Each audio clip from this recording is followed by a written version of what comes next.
go. Come on. It was working earlier, darn it. Yeah, it looks like it's coming up now. Reload. Yeah. Is it up? Yeah, it's up. All right, cool. Awesome. Dead silence for people that are just now joining. The awkward 6.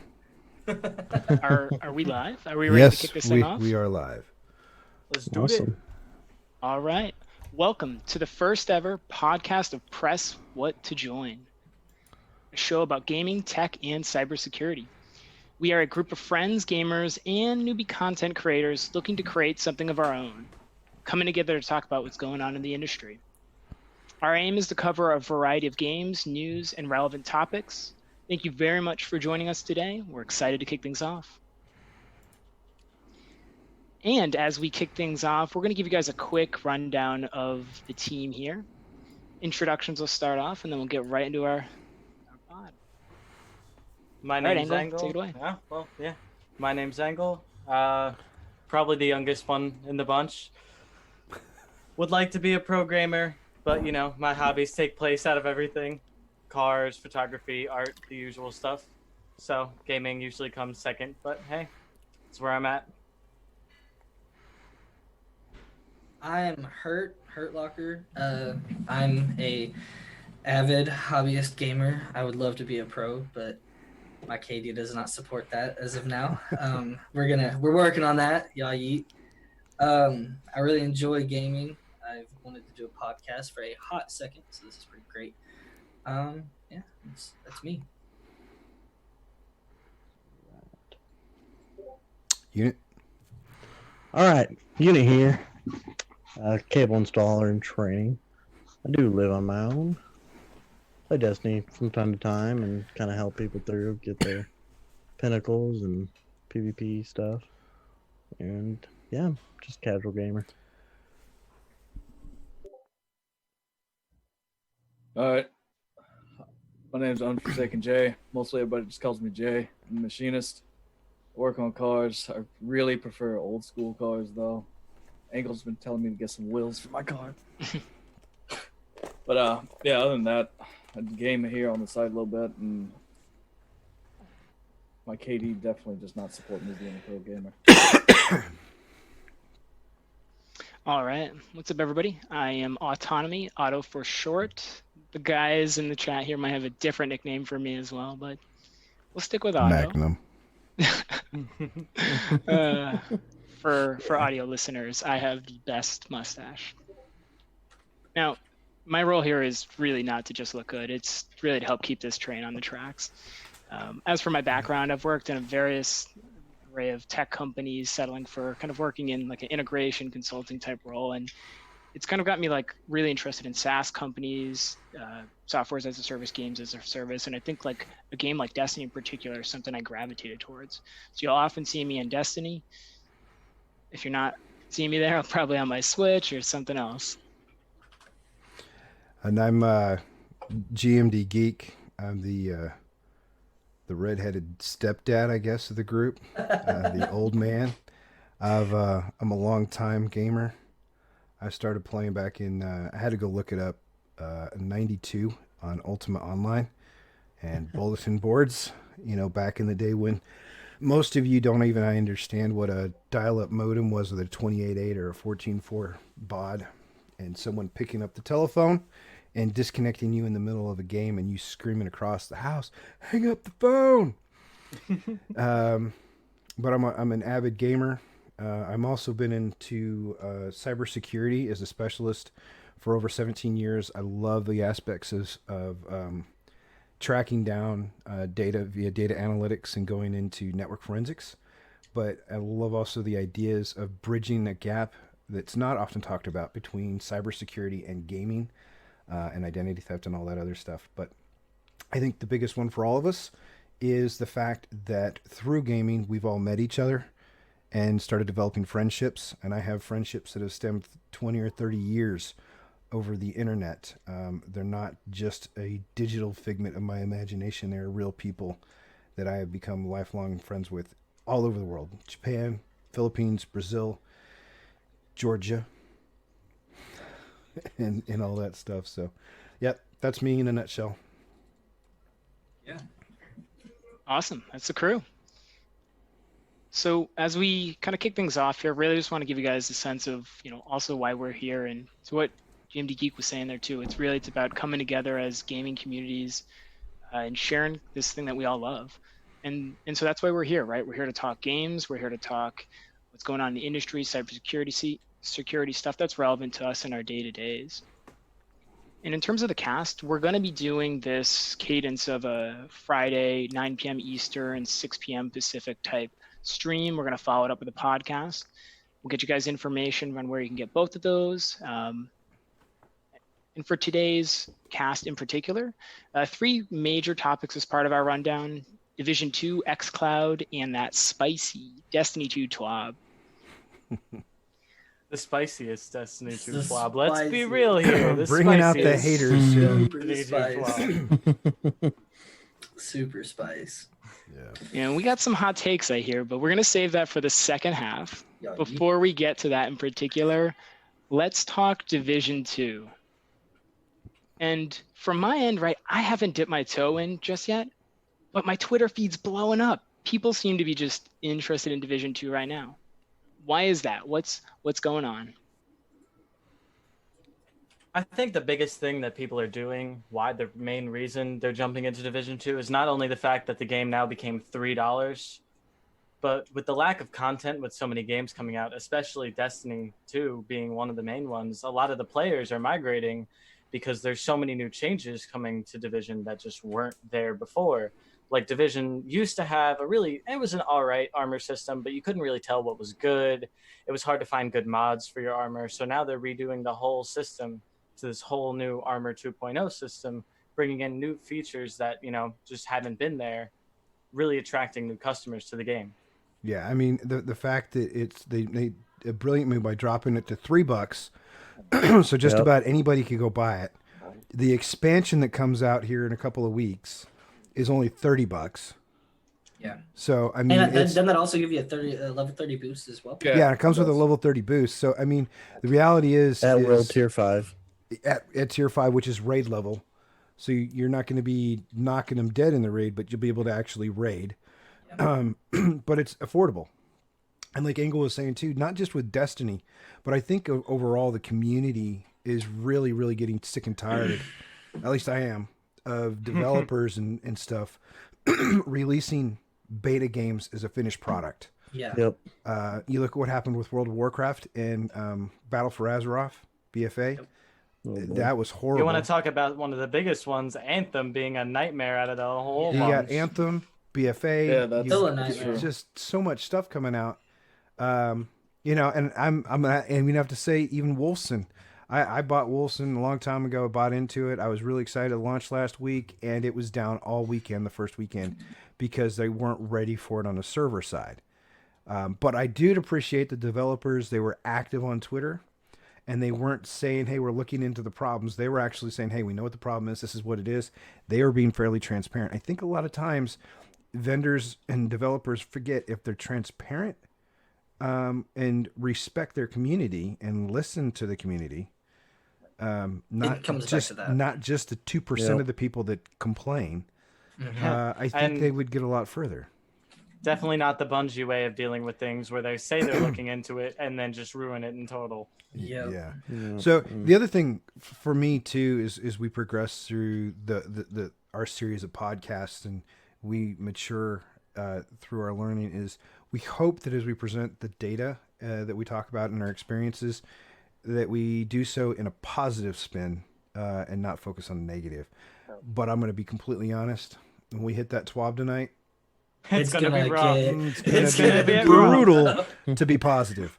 Yeah. So And that's okay. I mean, at the same time, too, if there's anything I've learned about Destiny community before we jump back to Division talk, like it's that Destiny can bounce back from that, and like we've seen these like nerf cycles, we've seen all of that, right? One thing I'm curious though too is I played a little bit of Division myself, probably stopped once I hit level 30, and didn't experience a lot of true end game. You mentioned like communities and everything. What's Division 2's community like? Is it similar to Destiny's? I would say definitely in size wise, not as much in feedback because from what I've been seeing, I don't hear as much about Division on the player base side as I do Destiny, mainly because I feel like Destiny has a bigger PvP content. Yeah. In the fact that Division is not really focused on PvP, it's more focused on PvE. Yes, it has that PvP factor, but it doesn't really play just into that role. Yeah. Just a quick comment. We got some people saying hi. Shout out to Nightly Jester, Killer Bunny, and Spark Hunter. Yo, what up, Bunny and Sparky? Peaks is around too. Good to have you guys. And Peaks. I didn't see Peaks. Oh, I guess he is. Hello, Peaks. Sorry, I missed you. Those are guys we game with, by the way. Yeah, So. some of the clan. Good stuff. So, what have you guys been doing in the Division 2? If there's no new content, what have you guys been digging into? Everything. Especially with man. a lot of mixed things, especially with buying into the $32 part. You get a lot of the end game content available. So not only have we been, going in grinding out the old story missions to get a feel for the game itself, we're able to go in and get the guns and things that will be viable in the upcoming updates. Because a lot of people have that misconception that, why play the game now when I could just wait till March 1st to play the game when all the new stuff comes out. Hurt being one of them. Yeah. It's so hard for me to want to It's so hard for me to want to jump into it because, I understand, like, you said, get legacy gear, for the exotics or whatever. But, if I get the way I am, I guess you not sentimental, not nostalgic. I'm sentimental. So if I get some, piece of hot gear, I'm like, yo, this is like the dopest thing. And then 2 weeks from now, it's obsolete. I'm going to be, in the fields a little bit. But I'll probably, you guys are talking, Jay. Ooh, just get on and play. I'll probably hop on and play some this weekend. I mean, Killer said in chat he was going to play, so that. All right, Bunny. All right, so it looks all right. I guess I don't have a Sold. choice. Bunny made the call. We're gonna do it. Well, the benefit is it's not that it's going to be obsolete with Division. Even when they release new exotics and new weapons, it's not like the old ones are useless. Yeah. Like, Yeah. I've gotten a number of guns that came out when the game came out. I don't even know how long ago that was. And as we've been seeing, they're still viable. So it's like, even through the updates that they've been through and the content that they've already released, those older weapons are still doing very well. So Okay. what my experience has been so far, and I've only been doing Division for like 4 or 5 days, is even though there's some weapons that I've picked up that are complete crap, there are a ton of other weapons that are worthwhile. And where the Division got things right, where other games have kind of faltered and failed, is Division is not worried about throwing gear at you. You will go out, you will kill, you will do a mission run, you will do a individual run, you will a side mission, whatever you want to call them. I can't remember everything they call them in the game. You kill a little mini boss or something, you're getting a yellow drop. You can go quest for some exotic stuff, but there's always gear dropping. It might not be the best, but you can also go craft and upgrade some of it. So they got that part right. It's kind of like running in Diablo 3 where you kill stuff and there's just stuff on the ground everywhere you go. Is it worth it? Probably not. But is it decent? Is there a chance at something decent? Yeah. Yes. Is there a chance at something really kick butt? Yeah. I mean, we were farming the other night when you went to the dark zone, which is kind of like their PvP zone. And we were farming for a heavy machine gun called Pestilence. And Engel and Unit got it, jerks. And they're not even using it, by the way. It's the build I'm going after. And I didn't get it, and we still went in and we were able to go get that. We spent a couple hours in there. We farmed it up, got a couple levels, had a good time. So Division 2 rewards you. You get a reward for the effort that you put into it, I guess. Yeah. That's definitely a main benefit with Division 2 is it's not like running these old events are boring and repetitive. No matter what you do, there's always still a fun aspect to it. And they're all still, I mean, they're challenging enough. Like if you get cocky, you might get killed. It's not like Destiny where you can kind of be air quotes dumb and not get punished. I don't have to be cocky. I know I'm going to die. You can be nice. Oh man. I can't hit I shoot like a stormtrooper, and Yeah, it ain't You happening. said it. So you know, it'll take me a full clip to get to the target and get him down. But I will say this: in Division 2, I think that their aiming, even when you play on a controller, is actually pretty decent compared to like the mouse and keyboard. Well, yeah, there's a Really? pretty good parity. Yeah, where like in Destiny 2, if I'm playing on a keyboard and I'm using my mouse for aiming, I don't have to worry about recoil hardly at all. Oh, so you're talking like a 1-to-1 comparison. Uh-huh. Okay. But if okay. I go to Division 2, I really haven't noticed much difference between my mouse or a controller. So I do enjoy that aspect of the Division. Yeah, because especially coming from me being one of the most weird PC gamers, plays on controller all the time on PC, I have not noticed a difference from keyboard to controller for Division at all. Really? Okay, so like on Destiny, sorry, we keep going back to Destiny. It's an Sorry, example. Otto. It's yeah, a so feature. you know, like, so you know, in Destiny, if you're using controller on PC, you are gonna get slapped up because just the input of it, you're able to do more fine twitch, I guess you can say, with an entire forearm and wrist versus this right here. And so you're saying that Division doesn't have that, like Not really, no. that gap. Okay. Mm-mm. Hey, Hurt, tell that to my KD, sir. Boy, listen here. I'm garbage. It's all with the player. It's all player. That's just I'm what garbage. I'm saying. Yeah, no, I'm garbage with the controller. Throw me on a mouse and keyboard though. In full disclosure, angle and unit are the only reason I have accomplished anything in Destiny 2 PvP pinnacle weapon wise. I'm just going to be completely transparent on that one. I would it's say just Killer my Bunny, but addiction. Killer Bunny is the guy that runs raids with you and shards and anarchy when it drops and leaves. Yeah, Yeah, no, yeah. no. Okay. Oh yeah, no, Bunny. He does Waiting have for to me. show me up. Whatever, Bunny. I hate you. That happened once, okay, quote unquote, from Killer Bunny. Yeah. We love you, man. This one time in Scourge of the Past. All right, back on topic, Otto. Okay, let's get Just us sit here Magnum. silently and be like, get back on topic. Get us Magnum. Well, what else we got Division 2 wise, right? Sounds like it's a good time to jump in. I know you guys got that March 3rd DLC that's coming out, right? $30 that's going to be dropping. Yep. A couple of things you guys talked to me about recently too, trying to like lure me in, right? Just kind of like the exotic chase in the Division 2, that sounded really interesting. Is there anything to that as it compares to something like a Destiny, or that like keeps you guys invested?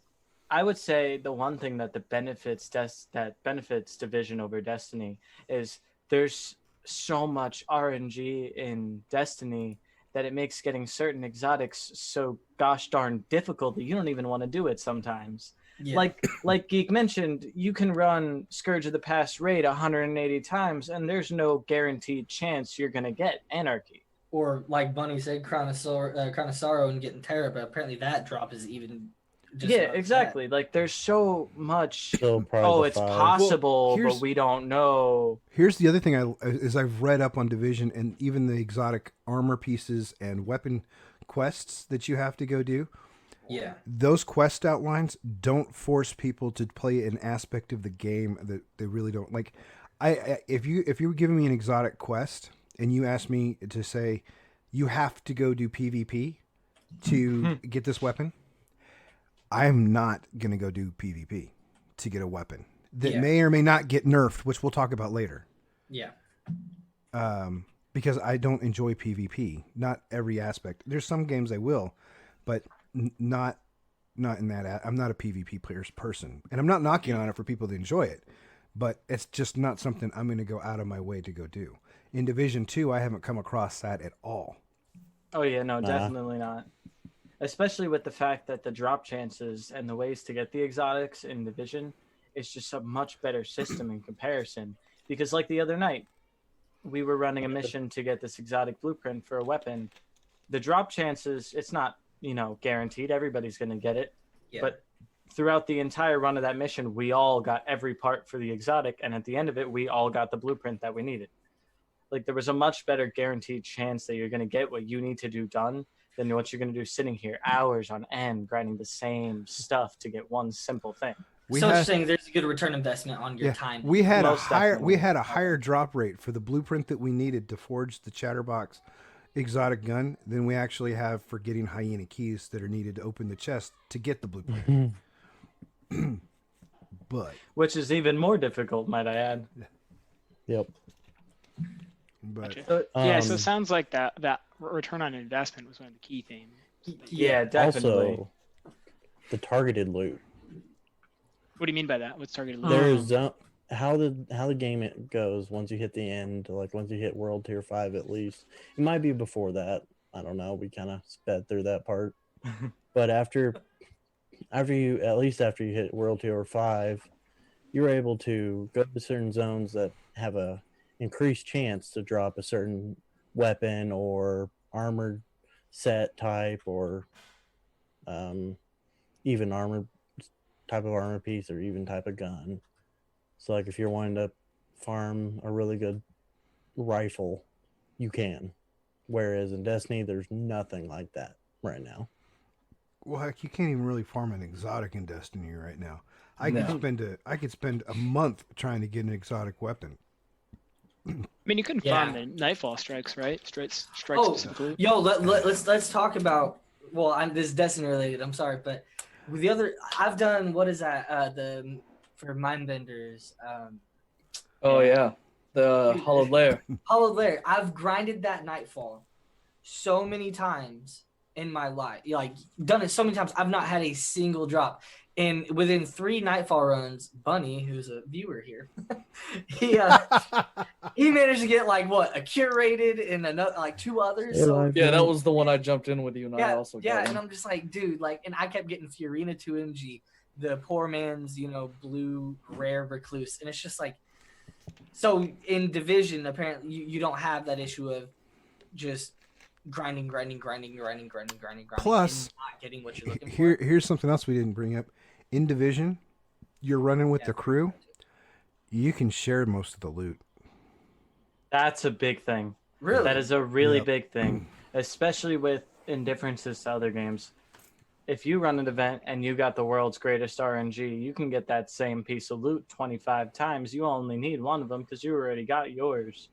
When it comes to Division, you have that ability to say, oh, look, I already have 6 of these. You guys have none. Let me just drop the ones I just got. Mhm. And you can actually share the stuff you get instead of, having that selfish gamer aspect to where, oh, this is my loot. I'm going to keep all 3,000 of the ones I've already collected, but you get none for the rest of your enjoyment of this game. Yeah. So my question is on that, to play devil's advocate here, does that not sort of like lower the excitement of getting that awesome piece of gear that you've been looking for? Because it's like, say it doesn't, so it's you still maintain that. The hey, other way I about accomplished looking it. at that though is, say they have been grinding months and months and months for that, and it's not dropped. So, I mean, how many It's- runs did we do before I got Anarchy? How many runs have people done trying to get 1,000 voices? Yeah, And not had it. I mean, I feel sorry for Vader. Yeah, honestly. I felt bad for Bunny for a hot second. Sinister did it how many times? 100 plus before he had it drop? 120, 130? Wow. Like, I thought I- my 19 on Scourge Yeah. was bad. Yeah. Dude, I could name person after person after person of Destiny players who have done more than 100 runs of these raids and Yeah, have not gotten a single one. But to go back to Hertz' comment about doesn't that make it feel less awesome? No, it doesn't, because one of the things I'm also discovering about this, and we're having this conversation earlier, is there's so much gear and the different stats and the different drops and how you can pair things up and you can build subsets. Like I have 3 pieces from the Douglas set and I have 2 pieces from this other set and this gun and I have this gun and I can build a custom build out to fit more of my play style. So all of a sudden it's not so much about the gear itself, it's about how I'm leveraging that gear and then how well I either survive in the runs, if I can be a beefy tank, or if I can knock out some serious damage. I can turn myself into like a medic. And you got people that do builds like IROC's doing the survivalist build, where he's just the guy going out all by himself and likes to roll into a room, blow stuff up, and leave. So does it lean more into the RPG aspects of it in that regard, where you can craft entire builds, Oh, off of yes. one. You've got The a builds lot of- definitely feel very personal. It's a solid benefit that like I dig that. you can build it the way you want to play I dig that. to And the then- truest point, and you don't have to worry about a company, nerfing the hell out of the gear that you like, because there's a good chance that it's just not going to happen. Okay, And you can so you can build more personable builds. You guys are talking me more and more into Division a little bit. I like too that you can put. There's I was on the fence, I'm so leaning. many weapon skins that you can put on there, Oh yeah, and then outfits and yeah. so much customization. So Yeah. on that, is that like a pay gate? Like is it in-game currency or is it real world dollars? You can go buy the cosmetics if you want. I'm not gonna Okay. lie, they're gonna make some money off of that. Oh yeah, But absolutely. I've had yeah. so much cosmetic drops in the game. Okay, so there are drops. And okay. honestly, if you look at the cosmetic stuff you can buy, it's not even worth really getting, because it doesn't even look as good as half the stuff you can pick up and find in the game. I dig that. Like, yeah, they have like an officer's uniform in Division, but that doesn't look anywhere near as cool as what we were doing today. We grinded out these 12 masks. Yeah. So when the new DLC comes out, we get this entire hunter outfit that just looks completely crazy. So it's not as much that you're paying for the skins and the stuff, because you can find so much better stuff out in the world itself. Yeah. Which, just adds another bonus point Welcome- to Division's crew. It's through those not loot boxes. Oh hey, so Oh, hi nice. Nemesis. Thanks for the chat, dog. So it's direct purchase. So that's another thing that Not loot boxes though. Which Yeah, No. that's Yeah. awesome. That's awesome because, like, all these AAA gaming studios, went to that, for a hot second, where it's like, you spend $10 on this pack and you get the chance to drop this and like that, that is Buy our premium pass and you get these premium packages. And yeah. blah blah blah blah blah, cash, and Yeah. it just becomes Yeah. these giant Money cash grubbing. cow monstrosities that just aren't Yeah. even worth playing, because you got some 5-year-old with a credit card who's Yeah. click happy with his wallet and just Yeah. can buy the best stuff. I dig Yeah. that. Dig that. Yeah, because so far, like in my house, I got a 5-year-old and a 7-year-old and a 44-year-old. So just a there's big the- 7-year-old. I need to have that wall in there that helps deter me from going to spend extra money I really shouldn't be spending, because an unhappy wife is not a happy wife. Yeah. But yeah, so I prefer the games. If I'm old school again, I got out of high school. You bought a game. It was finished Yeah. all the way through. There wasn't downloadable content because, heaven forbid, you weren't going to fire up that 28.8 modem or the 56K modem or the ISDN or the It'd take you a DSL year or to anything. get It one would take megabit. freaking ever to get the download. Yeah. Indeed, So buddy. you got your finished product, and they're like, "Oh, if you want to get this, we'll just make a second game, the same quality most of the time." I mean, look at the Final Fantasy games and everything else as they've come out. They've done Final that. Fantasy 14 is fun. 14, and you got 15 for the standalone stuff. You got the remaster. They got pushed back for Final Fantasy 7 that's coming out in a couple months. All that stuff. I mean, I expect I get with the event of games as a service, as a SaaS kind of environment evolves. This mentality that a lot of developers have gone, we can just push this out as is. We're going Yeah, to keep our and- deadline and make them have the bad experience and put the spin on it. Oh no, we overworked our guys. They just didn't have time to do it. We didn't have the resources. Well, then don't put out the damn game.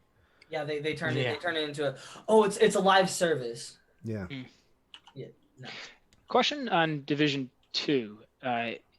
Is Division 2 positioning itself to rival Destiny's seasonal content in any way, or do you think that Division I 2 don't naturally think so. has a time when it's no longer played, right? And Division 3 comes out and there is a formal reboot of things. I think it's they have a niche crowd that they go for, that market, and the people that are going to play it are going to play it because it's enjoyable, and they can figure out all sorts of different builds and how to do different character sets. So I would say when I look at buying a game, I am I going to get quality out of the game? I want $1 per hour. So if I pay $20 on a game, I better get 50, 20 solid hours of good gameplay, and then anything after that's Yeah. just gravy. So have I gotten that out of Destiny 2? Yes. Have I gotten that so far out of Division? Very much so. Are there paid hiccups $3.99 along? for it. Yeah, well, I bought Division 2 a long time ago. So. Oh, so rip. Yeah, yeah, F in the chat, guys. F in the chat. yeah. I bought it was a while back. It wasn't too. I didn't buy it when it Murky came out. Water and Nemesis. Okay, so those two. So, I'm not from. Welcome to the chat, gentlemen or ladies. yeah, being gender neutral, right, in our terms these days. Him, her. Could be. Yeah. It. People. Them. Yeah, we'll welcome any type of fan. Yep. All right, guys. So, do we have German? I got a message. Totally distracted me. Well played, Worky. Well played. Do we have any other Final Division 2 thoughts? I'm enjoying it. I haven't played it enough to tell you for sure long term, but so far what I have played, I do greatly enjoy it. And yeah. Right on. Awesome. All right, guys. Oh, so next up, we're going to move on over to talk a little bit about Project xCloud. So we can kick things off. Geek, did you want to give a quick little rundown of what xCloud is, how people are working with it, and then we can give you some reactions? Yeah, we can do that real quick. So for people that aren't familiar with Microsoft's xCloud, for those that have had the wonderful experience of playing or trying out Google Stadia and going, what the bloody, we'll leave it at that. I tried Stadia. There was so much latency issues with it. It was really not very playable. But Microsoft came out with, and they decided instead of competing solely with Sony, that they were going to change their whole entire philosophy. And they now consider Google and Amazon gaming to be their biggest rivals going forward. And what they want to do is take all their gaming platforms, whether it be PC, Xbox, or now more of a mobile platform, people on the go, and make it to where you can game anywhere. So like had I had my xCloud prior to a trip to Japan, I would have taken my phone and a little controller. I had my phone with me, and I could have taken a wireless Xbox controller that uses Bluetooth and gamed over there. xCloud is bridging that gap. They already got the technology in place. They're using their Azure cloud to make everything happen. For those of you that don't know about networking and stuff, Azure is Microsoft's version of Amazon AWS or cloud, and Azure is their Microsoft's version of Google Cloud. It's everything resolves. It's all a whole bunch of servers that they own, and we say it's in the cloud, but it's a farm of servers somewhere that's accessible for everybody on the web. They're going to handle all the processing, all the rendering, all that other stuff, and ship that stuff off to your cell phone, to your tablet.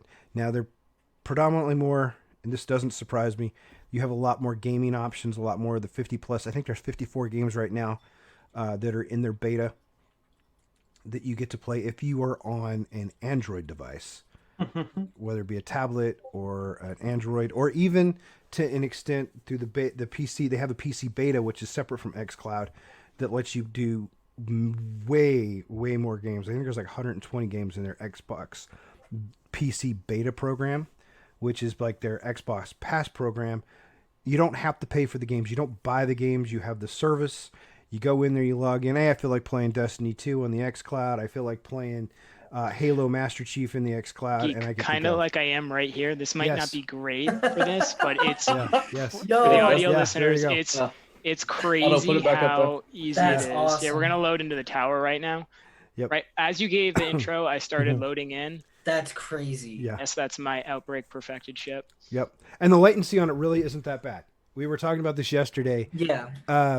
So I don't have the fancy holder yet. I have to do this. But The old-fashioned way. yeah. And to take a quick step back too for audio listener as well, right? We're holding up the whole kind of setup here. We've got the controller clip. Clip right now is about $13. Geeky talked about how the Xbox Elite 2 controllers have some different ones you might recommend and go with there.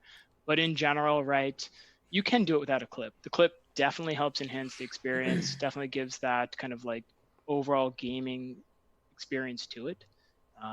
Because like getting into the tower before the end of the stream. You're Peaks. If you haven't done xCloud, I'm not kidding. The performance is freaking phenomenal. It's actually pretty good. It's So- pretty It's damn faster good. than the Very good. Xbox. So, Like, yeah. awesome. I mean, it's now the only thing is you have to have a newer phone. Does it need to be And a Android controller. or can iOS do this? iOS can do it. However, Angle can speak to it because he was messaging me the other day when he set it up. He's like, I only see one game. And it's You not are, a surprise because Microsoft and Apple, oh no, don't get along. It's Imagine not a that. secret. Big surprise. There's right? no You know, love you lost never, there. No one ever would have thought that would have Peaks, happened. he's in the tower. Peaks, he's in the tower. Hey, look at that. But even from my perspective, like I'm playing on Android or I'm playing on iOS, and I have no issues with it. Granted, I only have the Master Chief Collection, but still, my latency is barely there. Is it using your Xbox controller? Yeah, well, it's using my Scuff controller, so it's Okay, not same thing. the normal Xbox controller. But which, speaking of Just clips, if fucking you around. have a Scuff controller, Fury, come you're on. kind of beat on luck on actually getting a clip because they do not make one that fits the Scuff. Rip. Just get a trusty dusty pop socket from Target for like $10. There you go, problem solved. Oh, yeah. For those people that are listening in the future, we'll fast Wait. forward. He held up his phone and had a pop stand in the back of it. So Works just as well. Just pop it up on anything. There you So, go. Game. so my question on all this is, so we used to have things like, what was it called? PlayStations, was it? I don't want to. oh, Vita? Go Vita. Then there was the one. before Yeah, I that. still actually have my Vita. So like, is xCloud, and whenever Stadia decides to figure things out, like, do you think that that's going to replace those sorts of things, or is it just going to fill that niche that? Or just handhelds in general, you're saying? Yeah, like handhelds in general. So like, the Nintendo Switch is probably the one that's doing it the best right now. yeah, But Yeah, I mean, it's. But I feel like I- it won't take the place. for I don't. sure. I'm pretty sure it won't take that place because there's going to be people that want, and I'm going to go. This is going to put my cybersecurity hat on, kind of hear my experience. There's going to be some people Go that for want privacy. They're going to play in the cloud. I don't want to be in the cloud. I don't want to play with other people. I want to play standalone. I want to buy the game. I want to install the game. I want the glory of building the most bad butt. This is a family friendly show. Gaming PC out there, and I just want to stand alone in my house, and they want to do that. But there's also the other people out there. I'm on the go, I travel like 3 days, or like 3 months out of the year or something like that. Those guys that do that, or they're going on vacation for a year to the other side of the planet because that's where their family lives. Me, things like that. So you want to be able to do stuff, but by doing it in the cloud, you take that burden of having to have that gaming laptop. You take that burden of, am I going to run into a DMR or region setting issue? I'm on here. As far as I know, the xCloud, if I go to Japan, I just have to set it, or to the Philippines, I just have to set the phone to my region because my phone is already region and says I'm US and I'm on Wi-Fi. Should be able to good to go. I know that's how I was very surprised with like Netflix and Hulu when I got over to Japan that I played them.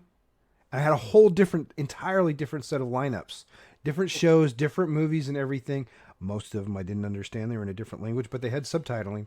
But it was a whole different lineup to get around their usability and everything else. So I think as that happens, I also see one of the benefits of cloud gaming is we're going to open up a can of worms here in 3, 2, 1, cross save versus cross play. Mm-hmm. So if all of a sudden you're in the cloud, what platform does it matter? Yeah. I mean, that's a true does statement. the cloud Shouldn't. just stay in the first phases? The cloud's just going to be on the phone, right? Or on the tablet. What's to say that doesn't evolve to PC? Is there not already something called like Shadow or something like that they're trying to do with? So you could take like your Windows 95 computer, pop this up, and be able to live stream whatever game you want and suppose it's in. You're still going to have some of the limitations of the hardware of the hardware of yeah. the PC. Okay. If you got if you got a Windows 98 box, bro, you got some discontinued software and have. I'll be in your house momentarily. Unit knows all about Still the playing Doom, discontinued though. software. Still playing Doom and Skyrim somehow. Yeah. I'm No, discontinued software. I can see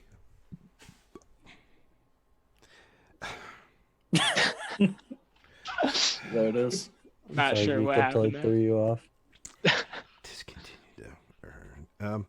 So, But I think the evolution of what it's starting, the potential to start, the fear that a lot of people have is like with the approach that Stadia took. Well, I have to pay $60 for a game that I don't get to keep. Yeah. But Microsoft is like, hey, just pay for the service. You can play any game you want that's in our library. now how Okay. easy was it to set up? Okay, xCloud? so yeah, that's a great question. So for those who don't know, when we post to SoundCloud and to Anchor, and we are going to upload this video to our YouTube channel, we'll put the stuff in the description. And I'm going to do this on the camera and say I'll try to annotate it here. But I'm a newbie streamer, so I'm still figuring that aspect of it out. I've done computers for years. I'm no videographer, though, when it comes to animations, overlays, and all that other stuff. It takes me a little bit to figure out. But I'll put the links in there. You go to the xCloud site. You fill out the little form there. You have to have an Xbox account, per se, or you can create one. Yep. It takes them about 2 days, maybe 3, to get back to you to say whether or not you're going to get in the beta program, because it's still in beta. It's not officially released yet. And once you do that, you just go to your phone, you download the app that they tell you to go download, you log into it, you pair it up with you just press the little button right here on your... With a Bluetooth controller too. I had yeah. some older setups on mine. There are, the older Xbox controllers that don't have Bluetooth, but it's as easy as Geek's saying. It's crazy easy easy it is to. It's Hey, like 3 setting so- buttons and a download, and you're done. So You're Yeah. ready to I game. did. I'd have to have him come over here, but I did get it set up on my nephew's phone. Nice. Well, I call my nephew. He's not really close enough. What was he playing? He wanted to do Destiny too, but his phone is a Galaxy 6. Yep. Younger guy. Uh, So plug this in right here. Adapter, Bluetooth adapter to cell phone. Okay. Yeah. Plug this in, and he just put the phone on its side with the kickstand, and he was able to play on the controller, no problems. So if you have an older phone, for about this is $20 from Microsoft. This is about $4 on Amazon. For or audio cheaper. listeners, what's that in your? Okay, so left in hand? my left hand, thanks for the call. Thanks, out. Magnum. Xbox sells what's called the wireless adapter for Windows 10. Again, that's a wireless adapter for Windows 10. It's a USB adapter, plugs right into USB port, and then Tiny you little can go USB get stick. and you can go to Amazon's website and you can buy a USB. You can go to Samsung, you can go to Amazon, any of them. You just type it in. This one's from Samsung. It's a USB to cell phone adapter, and that lets you just plug it into the bottom of the phone. The old, whether it be a D connector or the new C, whatever, you're good to go. And Murky just asked a good question. He asked if there's some sort of connection speed requirements for xCloud. So okay, I tested that. That's a great question, because I run gigabit to the house, and then my whole entire house Wi-Fi is really scaled up. But while I was driving around, I was down in the sticks somewhere. We had 3G. We're bouncing between 3G and 4G. I never noticed an issue whatsoever. My kid was the one playing, and what was he playing? He was playing Halo Master Chief. Never noticed it, because I think what happens is they buffer the game, and Okay, then, so the bulk of the stuff is buffered, and then your actions and everything else are the last things to put in there. So they're actually taking care of making sure the entire, because they've got the environment, they got the horsepower, they got everything loaded up. But I didn't notice any real latency issues. The only time I was like noticing stuff is like when I was going into PvP. That millisecond of difference and that aim, if you have a little bit of a hesitation for the aiming, and I'm not a PvP person, that just puts me even more at a negative. Yeah. But the counter to that one is I wasn't lagging out or anything, so I couldn't be accused of being a lag cheater or anything like that. So yeah. Okay. yeah, Man, so sorry, go for it, Jay. No, to answer Murky's question over there, it's 5 gigahertz Wi-Fi or mobile data connection, 10 megabits per second. Looks like. Yeah. Up 10 or down. down? Yeah, 10 10 down. Yeah, down. I think that's actually on the website. Geek, do you have that? I believe so. That way we can just pull it up and look Yeah. real quick. Yeah, compatible. Here's your Oh, there it requirements. is. Yep, 5 gigahertz Wi-Fi or mobile data connection at 10 megabits down. So that's this 10 right here. That's roughly 3G. That's actually less than 3G. So, Really? yeah, I mean, And I can attest I've played it on both, and I've not had an issue. yeah. Yeah, because see, I also ran it on 2.4 when I was playing Terra. Gigahertz as well. Oh, Yeah. and here's the thing. Yeah, E24. They're saying that for the recommended so they can have the best performances out there. I Yeah. have not seen on any of the Wi-Fi networks that I've connected to, and I have 3 at my house, and I've been to my friends' houses and everything else. And I run VPN on my phone. Even if I'm on someone's home network, I have a VPN client running in the background, so everything is the security paranoid. Even with the VPN client running the whole 9 yards, I have not had any latency issues at all. I VPN everything. Well, now I got DDoSed the other day. playing some comp and Destiny, man. I was putting in work and I got DDoSed by some dude with a potato for a router. So that was pretty dope. So that's the other thing. We're coming back to Division real quick. Division's got an anti-cheat platform in place that does really freaking good against preventing that kind of stuff. And then slow clap. They don't have that problem. Not that I've observed anyways. Now, they don't have true say. I haven't had enough experience inside the dark zone to be able to tell on PvP side. Once the Warlords of New York releases and we get to head up to New York, I'm pretty sure we'll get a lot more PvP. Well, there's not only Dark Zone, they also have that conflict section game mode that you can play, which is we've a got 44 another, objective. We've got And another chat, by the way. Oh yeah, take that away. Peaks is wondering what VPN do you use, Geek?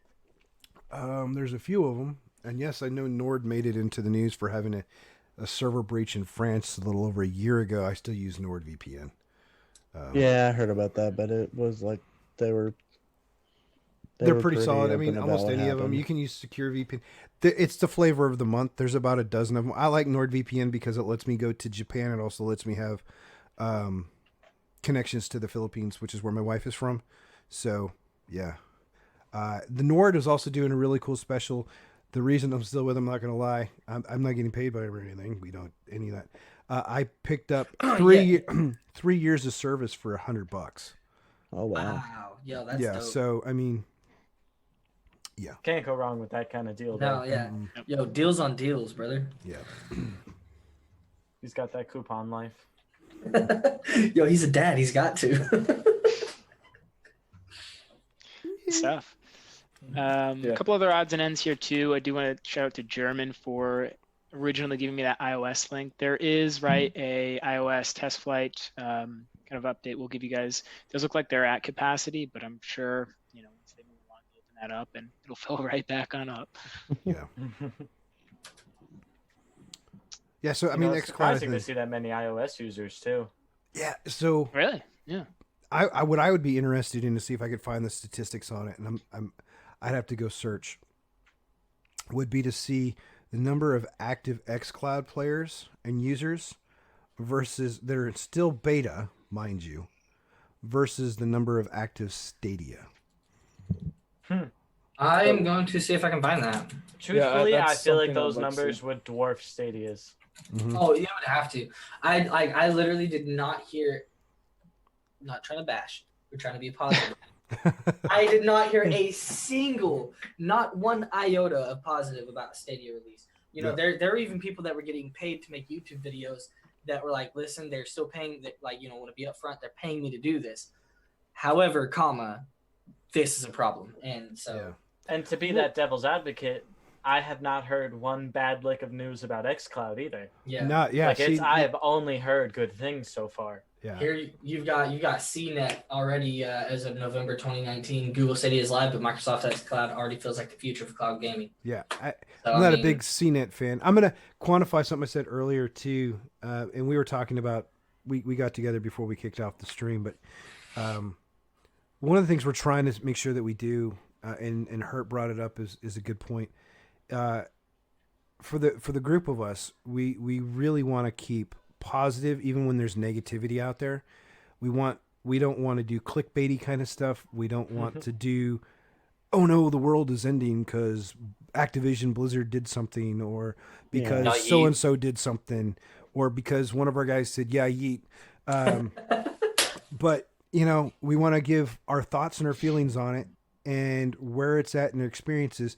And for me, if I'm going to speak to something like in Stadia, I have the experience that I had with it and trying to use it, and then using xCloud and succeeding fabulously. Stadia, as being a dad, a couponer, I have to get value out of my investment. I have no value out of a Stadia investment, just more money on top of more money on top of more money. I have to buy their controller. I have to buy the game that I don't get to keep. I have to pay for the service. I have to do this. Whereas with xCloud, I installed it on a phone that I own, and I'm using a controller that I already owned. Nothing new, no new hardware, except for that's the a clip that I benefit ordered. there. Yeah. Yep. That's a huge benefit there too, is this isn't a new hardware thing where they're expecting you to have all this new stuff that has to come from them. Xbox has been around since gosh knows when, and we have their controllers, so they're not expecting you to say, oh, I want you to go to the store and buy this $50 xCloud controller because it's the only thing that's going to work with your device to make it latency free. We've already got that device, so there's already a win factor there from xCloud that, you know, we don't have to go purchase that extra useless item.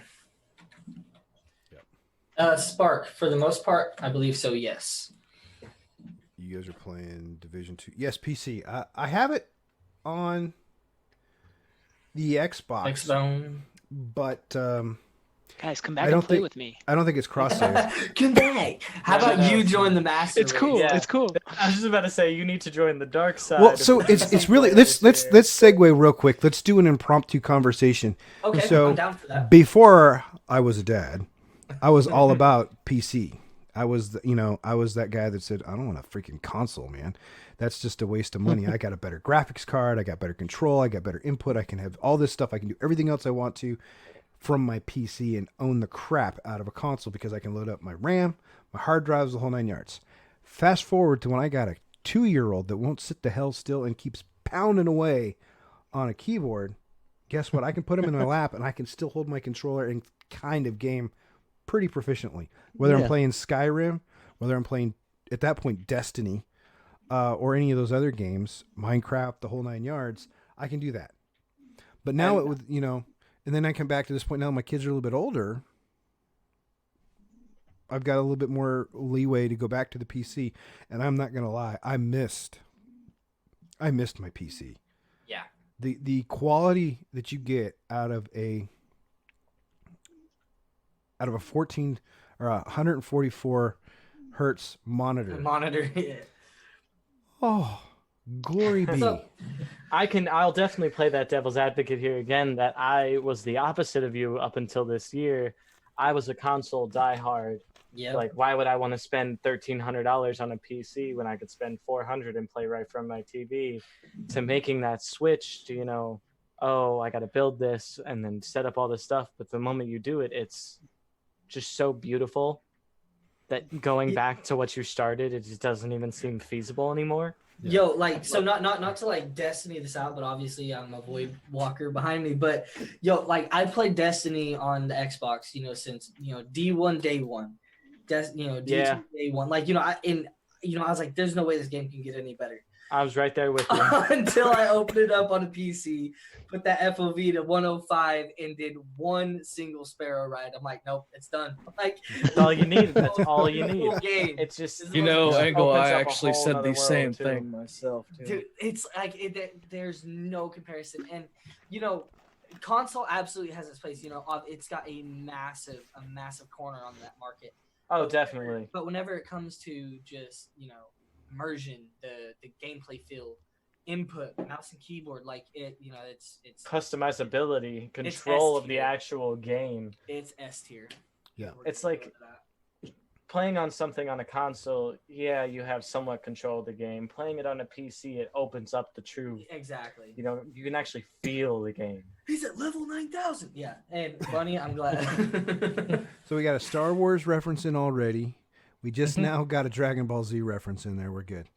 And we got Final Fantasy. Damn it, we got a dab in there too. Yeah, Oh, man. Don't worry, we'll get a Star Trek reference in there somewhere. Okay, Scotty. There it is.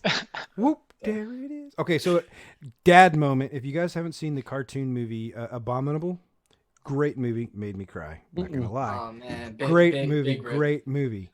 But they got a bunch of snakes in there called whooping snakes. And whoever thought of putting this in there is just a troll on the entire movie. These little yellow snakes are whooping snakes. So you have a whole bunch of whooping snakes. Whooping snakes. So all the way through the movie, there's this one snake that got loose and it's riding around everywhere and it pops his head up and goes whoop. And then towards the end, all of a sudden the snake pops its head up. They're trying to find it in the car, and these three guys go, whoop, there it is. Whoop, and start dancing. I thought it was great.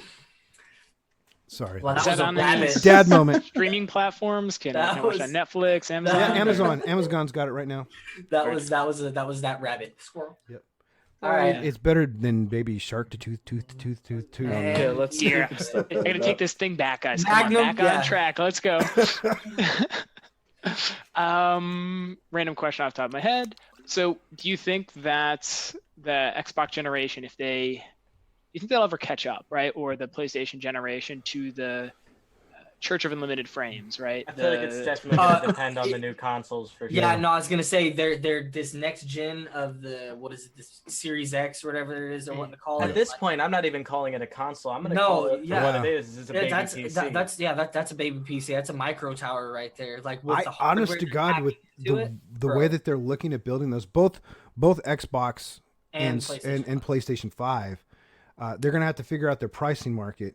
I think Microsoft's going to have an easier time of underwriting any expense cost because of how they've gauged going back to xCloud, where Yeah. Sony, I think, has completely missed the opportunity to leverage that kind of a concept That's because for they haven't sure. really done anything. But I do go back to what Engel said. With the hardware advances that they're putting into that, those are essentially beefed up entry level gaming PCs. Yeah. I mean, You see all these videos on YouTube about I'll build a gaming PC for under $100 or between yeah, $500 and they're like $800. Yeah, they're like They're that off the entry shelf, price high point. power. Yeah, basically, it's like, oh, I can get this, and I can get the same performance of an okay PC, and then you have that entry market. yeah. And especially Xbox has that benefit that they've been in the PC market and computer market for so long in Yeah. comparison to Sony that they might just have that leg up because Well, where Xbox has been advancing and Microsoft themselves has been advancing, Sony's been kind of, in their shadow a little bit. yeah. So I mean, you go to the question, and you see the sales and the statistics. Yeah, the Sony PlayStation outsells Xbox, 2 or 3 to 1. I don't have the I stats in saw front of me. But let me I- ask you this question: of those households that have a PS4 in it or a PS3, how many of them have a computer? And how many of them have a mobile device? How many of them have multiple mobile devices or multiple computers? And all of a sudden, Xbox going xCloud, don't have to buy any hardware. Yeah. Give me a $15, $20 monthly service. Don't have to buy the game. Okay. I may have to go buy a new controller. Whoop-de-doo. But if I'm using my phone, it's multifunctional. One question that you made me think of though when you said subscription, right? We know Xbox is in a really probably affordable place for the subscription services. 2021, they're going to tick it up to $15 a month for that ultimate package. Be curious to see if they remove some of the other elements that are lowered on the title. But could you ever see them increasing price over time? I could see it as like the market goes more expensive as they add more games. But I don't ever see it as like one of those things. People had that same fear, I think, when Microsoft brought out gold memberships and all that stuff for live. Yeah. And You they- remember that was a big mark of controversy for a while, and that was the biggest thing. Oh well, we don't have to pay to be able to play live, and now look. Yeah. Yeah, now PS4 has PSN, look at- and yeah, now I mean- you have to pay. And if I'm not mistaken, PSN is actually more expensive than Xbox Live. It is. And is. it doesn't give very many great. Yeah, it was costing me Um, $19.99 a month. Or I think it was. Somebody can correct me. I always set it up and I played it and then I cut it out, and I just killed off this subscription. We were never using it. It just was a waste of money. Now my kids use the living. Anyone that's seen me streaming or listen to me in Discord will be able to tell you My kids are either on the Xbox in here, or the Xbox in my bedroom. They're always on doing stuff, or on the PC that they have playing on the Xbox PC Beta Pass. Different from cloud, but same thing, same premise. And like Peaks is saying now, with the current player base of the games, it's 38% PS4, 31% Xbox, 31% Steam, and 0% Stadia. Rip. As players online, anyway. Yeah. Is that Yeah. really fast on, you were talking about the market share of things. This is from hookedontech.com. I don't stand for the I can't quote on the reliability, but according to this, as for March of 2019, so we're looking at about a year old data here, but I mean, it's probably going to be still pretty relevant. 56% on PlayStation, 25% for Xbox, and 19% for Switch of the market share. And so, you're talking about, I think that with this xCloud, you're probably going to edge out some more of that PlayStation market. And then you just go into the simple fact of, they do have the what would be considered like pedigree, if you will, as far as computer side of things, and then bringing that you're like we were saying back to the Let's even throw one more thing in there that we haven't even talked about yet, and y'all can tell me to shut up anytime. Backwards compatibility. Oh yeah, You do really have a point with that one though, because that's always been Xbox's thing though. yep. Like even on my Xbox One, I still play Knights of the Old Republic. Yeah, I mean, from the Xbox. From the Xbox. I mean, from Xbox 360, there are a slew of games I can play on my Xbox One. Yeah. I can't do that on the PS4. I still play Fable 2, not gonna lie. Well, I mean, they do have their PS Now thing, but it's also like $30. Yeah. I think. Yeah, not going to be worth it. I mean, they're pricing, they're late to the game. Just make it backwards compatible. I like what Microsoft said on their new box. Actually, I think they were talking about doing that. Yeah, on the new one, yeah. Yeah. But like for PS4 and stuff, such. Yeah, but like Microsoft doesn't even have to worry about going back and reprogramming. They've already been working on recoding the games and building that platform support and backwards compatibility support to the Xbox One for all their previous stuff. And the new games even going forward on whatever new system they build, they've already come out and stated they will be backwards compatible. I want to see that from Sony.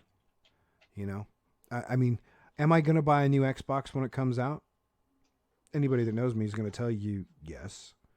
Just because that's how I am. But like what Bunny just said, he said he does plan on buying the new Xbox system when it comes out, and he only plays D2 squared because Division 2 and right. But he said other than that, he's Xbox all the way, and there are a lot of people that are that way. I'm that way with a lot of things. Like as beautiful as Skyrim is on the PC, I still am so used to the thousands of hours I put into Skyrim on the Xbox. Like I'm used to doing this on Skyrim. So there are some games that I refuse to play on PC that I will only play on Xbox. I'm sure there's a lot of people that are out there like that. Speaking on that, Peaks just made a valid point. He said, how do console players justify purchasing a subscription for 10 years and still say PCs are too expensive?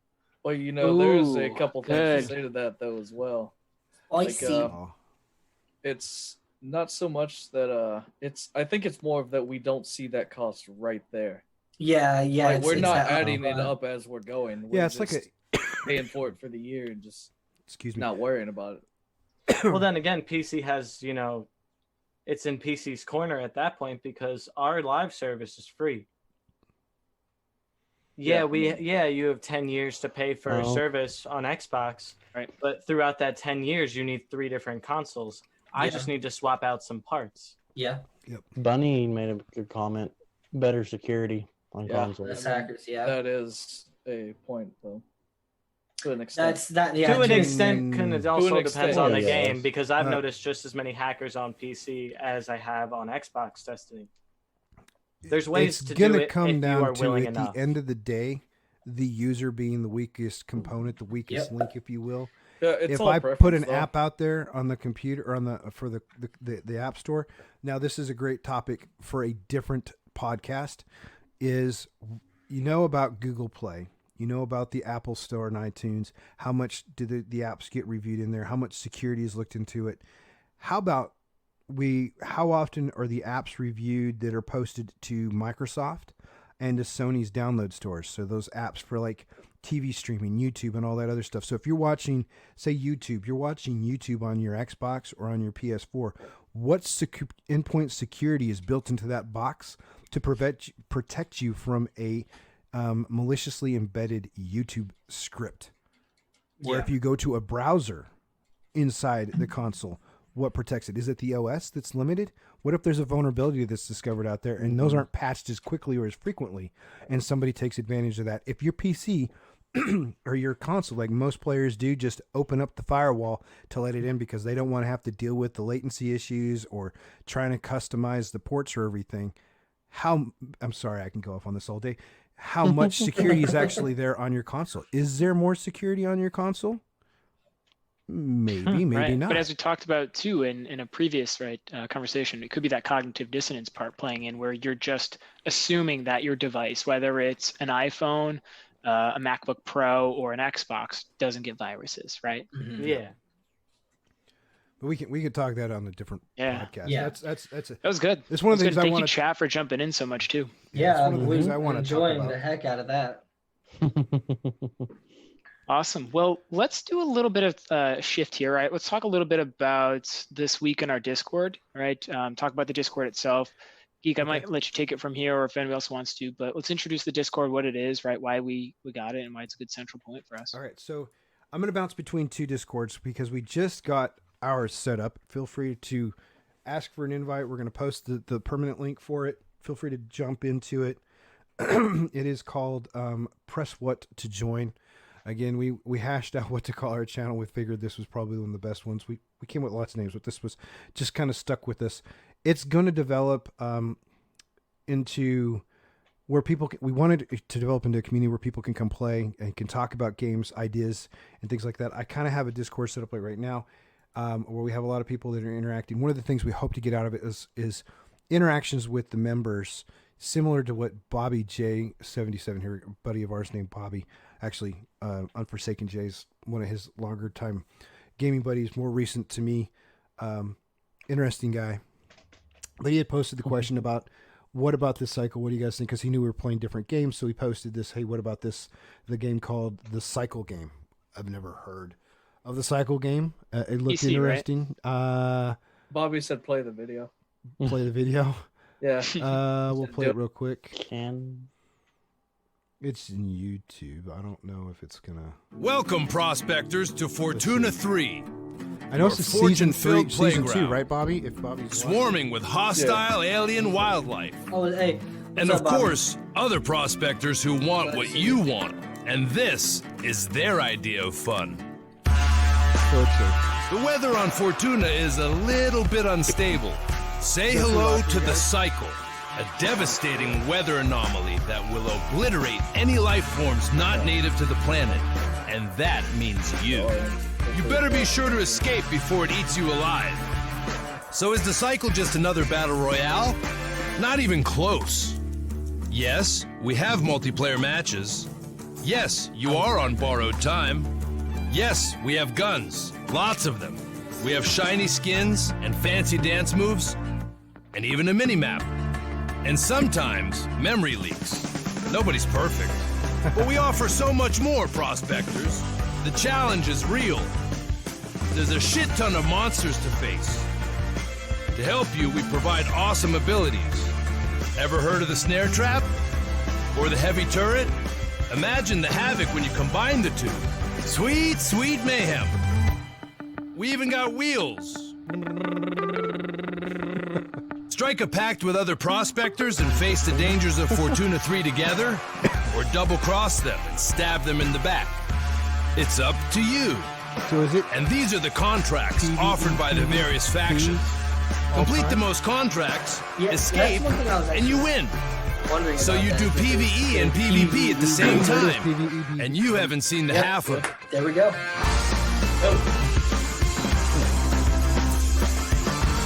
Yeah, look at Bobby was saying free to play too, right? Is that live now? It's in season 2, right, Bobby? Yeah. Huh.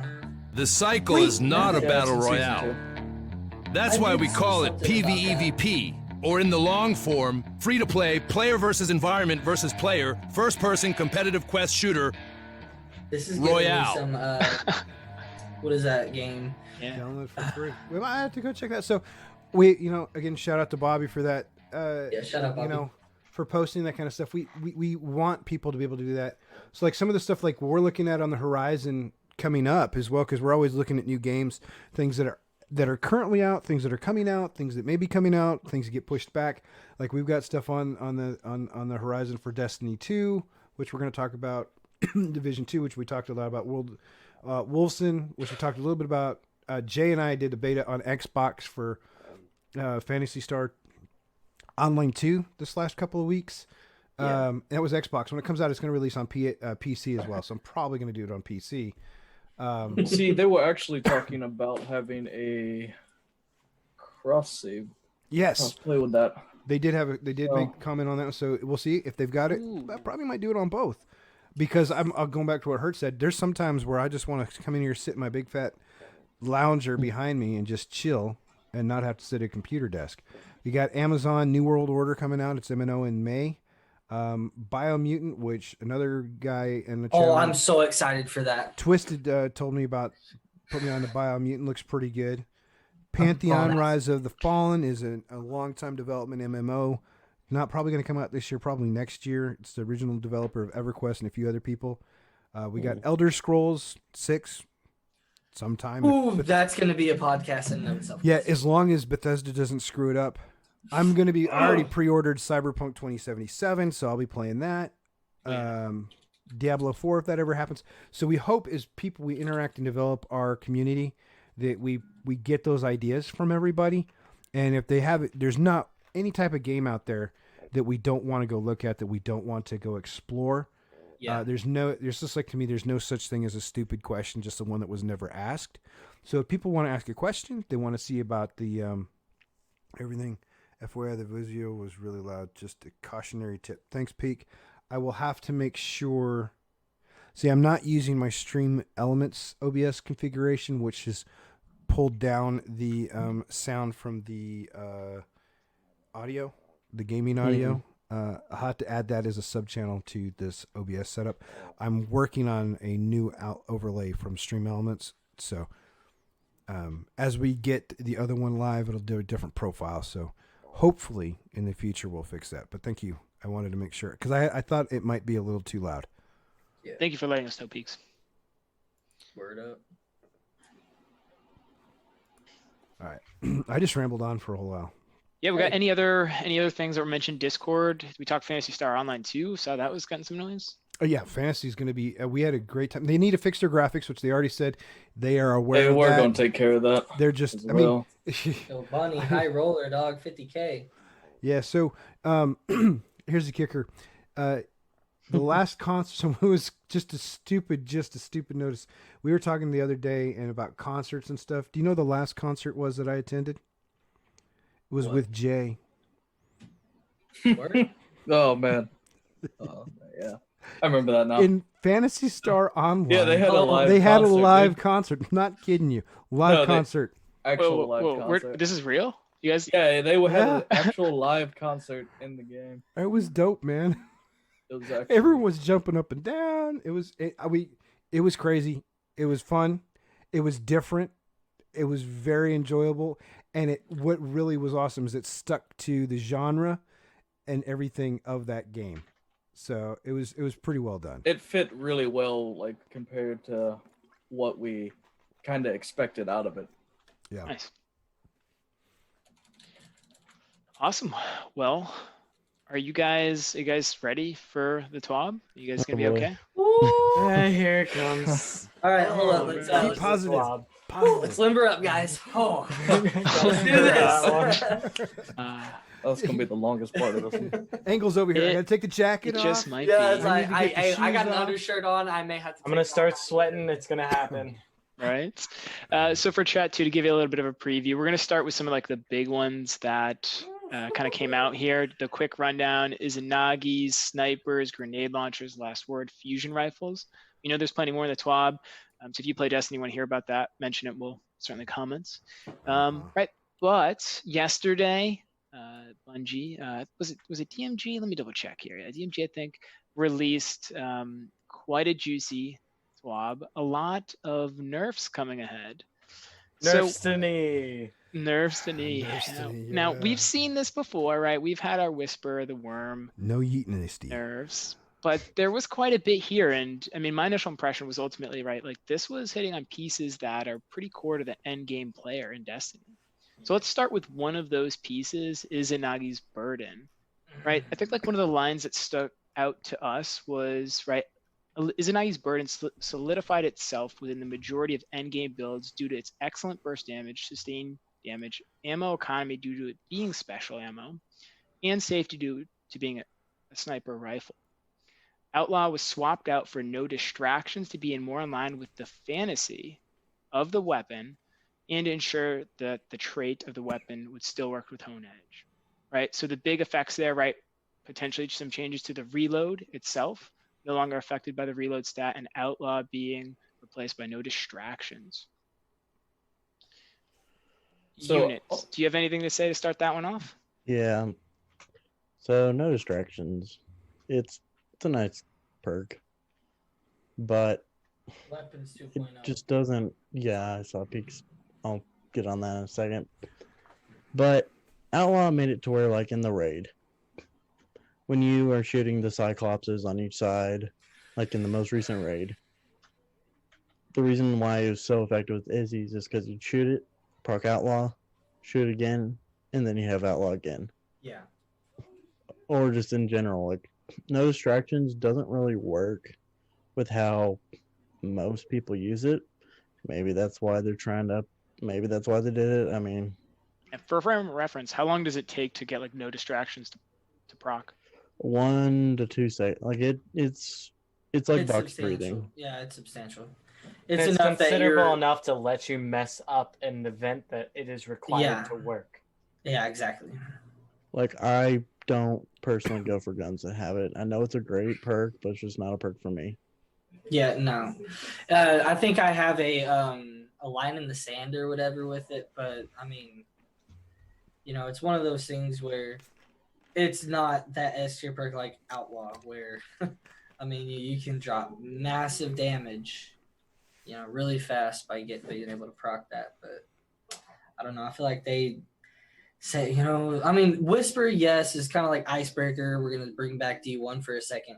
You know, it needed something, but I feel like they hit it a little too hard. You know, like an exotic is supposed to give you that power fantasy, and you know, whenever you nerf something to the point of where a legendary, you know, outshines it in virtually any, you know, use scenario, like it's no longer an exotic. It's just something with a gold background. At least that's how I perceive it. Well, that's Destiny's terrible history, if we're going to be completely honest, is they'll take something that's supposed to feel so special and then make it worthless. Ace of Spades. They just nerf it into the ground because they think they're helping, but in reality, they're like, oh yeah, this needs a little bit of adjustment. Let's just Hail Mary the adjustment into the end zone and hope it works by touching things that we shouldn't be touching. A lot of the guys I run with, they don't even have exotics. I don't have to do a raid with an exotic on. Yeah, Oh, normally I don't use one. I don't even have to have myself exotic either, armor on. It doesn't really matter. Saint 14's helm, if I'm running bubble, since I'm forced into being a DPS buffer, Yeah. I'll wear the helmet. Why the heck not? I wear Luna's because I'm a warlock and that's all we're good for. Well, that's just the problem with Destiny is they're taking away that wow factor in the guns Yep. by just making them so not worth using. Why am I going to go run a mission that takes me 20 minutes and another mission that, you know, to get the gun to its full potential, another 30 minutes of running missions when they're just going to take it and go, oh yeah, this is worthless now. So you just wasted all that time Make all that going time to you get a weapon. put in for, say, Recluse, Dude. and all of a sudden pull it down because too many people are, that's too much for me. I can't deal with it. And the Oh, thing I'm is, sorry. Who cares? It's a freaking game. If you don't want to get beat with it, go get it. This is where I'm going to chime in, being the Crucible player that I am. Not forgotten taking the hit that it did. Oh my god. Yeah. Why? It's It's a point. pinnacle weapon, and the name stands. Pinnacle weapon. It's hard to get, which makes it a good weapon to use. Why are you going to take it and make it entirely worthless? I spent countless days grinding out Not Forgotten just to get it, and then a week later, oh, it's trash. I keep waiting for him to nerf Randy's. Oh, it's probably gonna happen. I mean, Like, what's the point of making a gun if you're just gonna take it from me? What's Or- the point of me spending hours on Crucible to get these headshot kills and this really high level comp to, oh, I could just go run this one mission that takes me 15 minutes and 4 people and get a hand cannon 5 times better than my Not Forgotten? And what took you more skill, the weapon that I earned or the one that you just went out and got through a quick mission? Yeah, I mean, the only time that's going to come into play is now with how they're making it is, first off, they're saying, hey, we got these pinnacle weapons coming out this season, but don't worry, we'll nerf them next season. So you have real need. No, the only reason you're going to go get them is for those diehard players that want to collect the weapons. So yeah, I've got it. I got it. I've got the Triumph. I've got the collection item, whatever it might be, and that's it. So I think coming back to what Engel's saying, there's so many people in here now, is there those pinnacle weapons, those end game weapons, those exotic weapons, even the armor, they have to have some sort of carrot at the end of the stick for them. I have to have some sort of reward that's persistent that gives me incentive to try them, to use them, or test them out.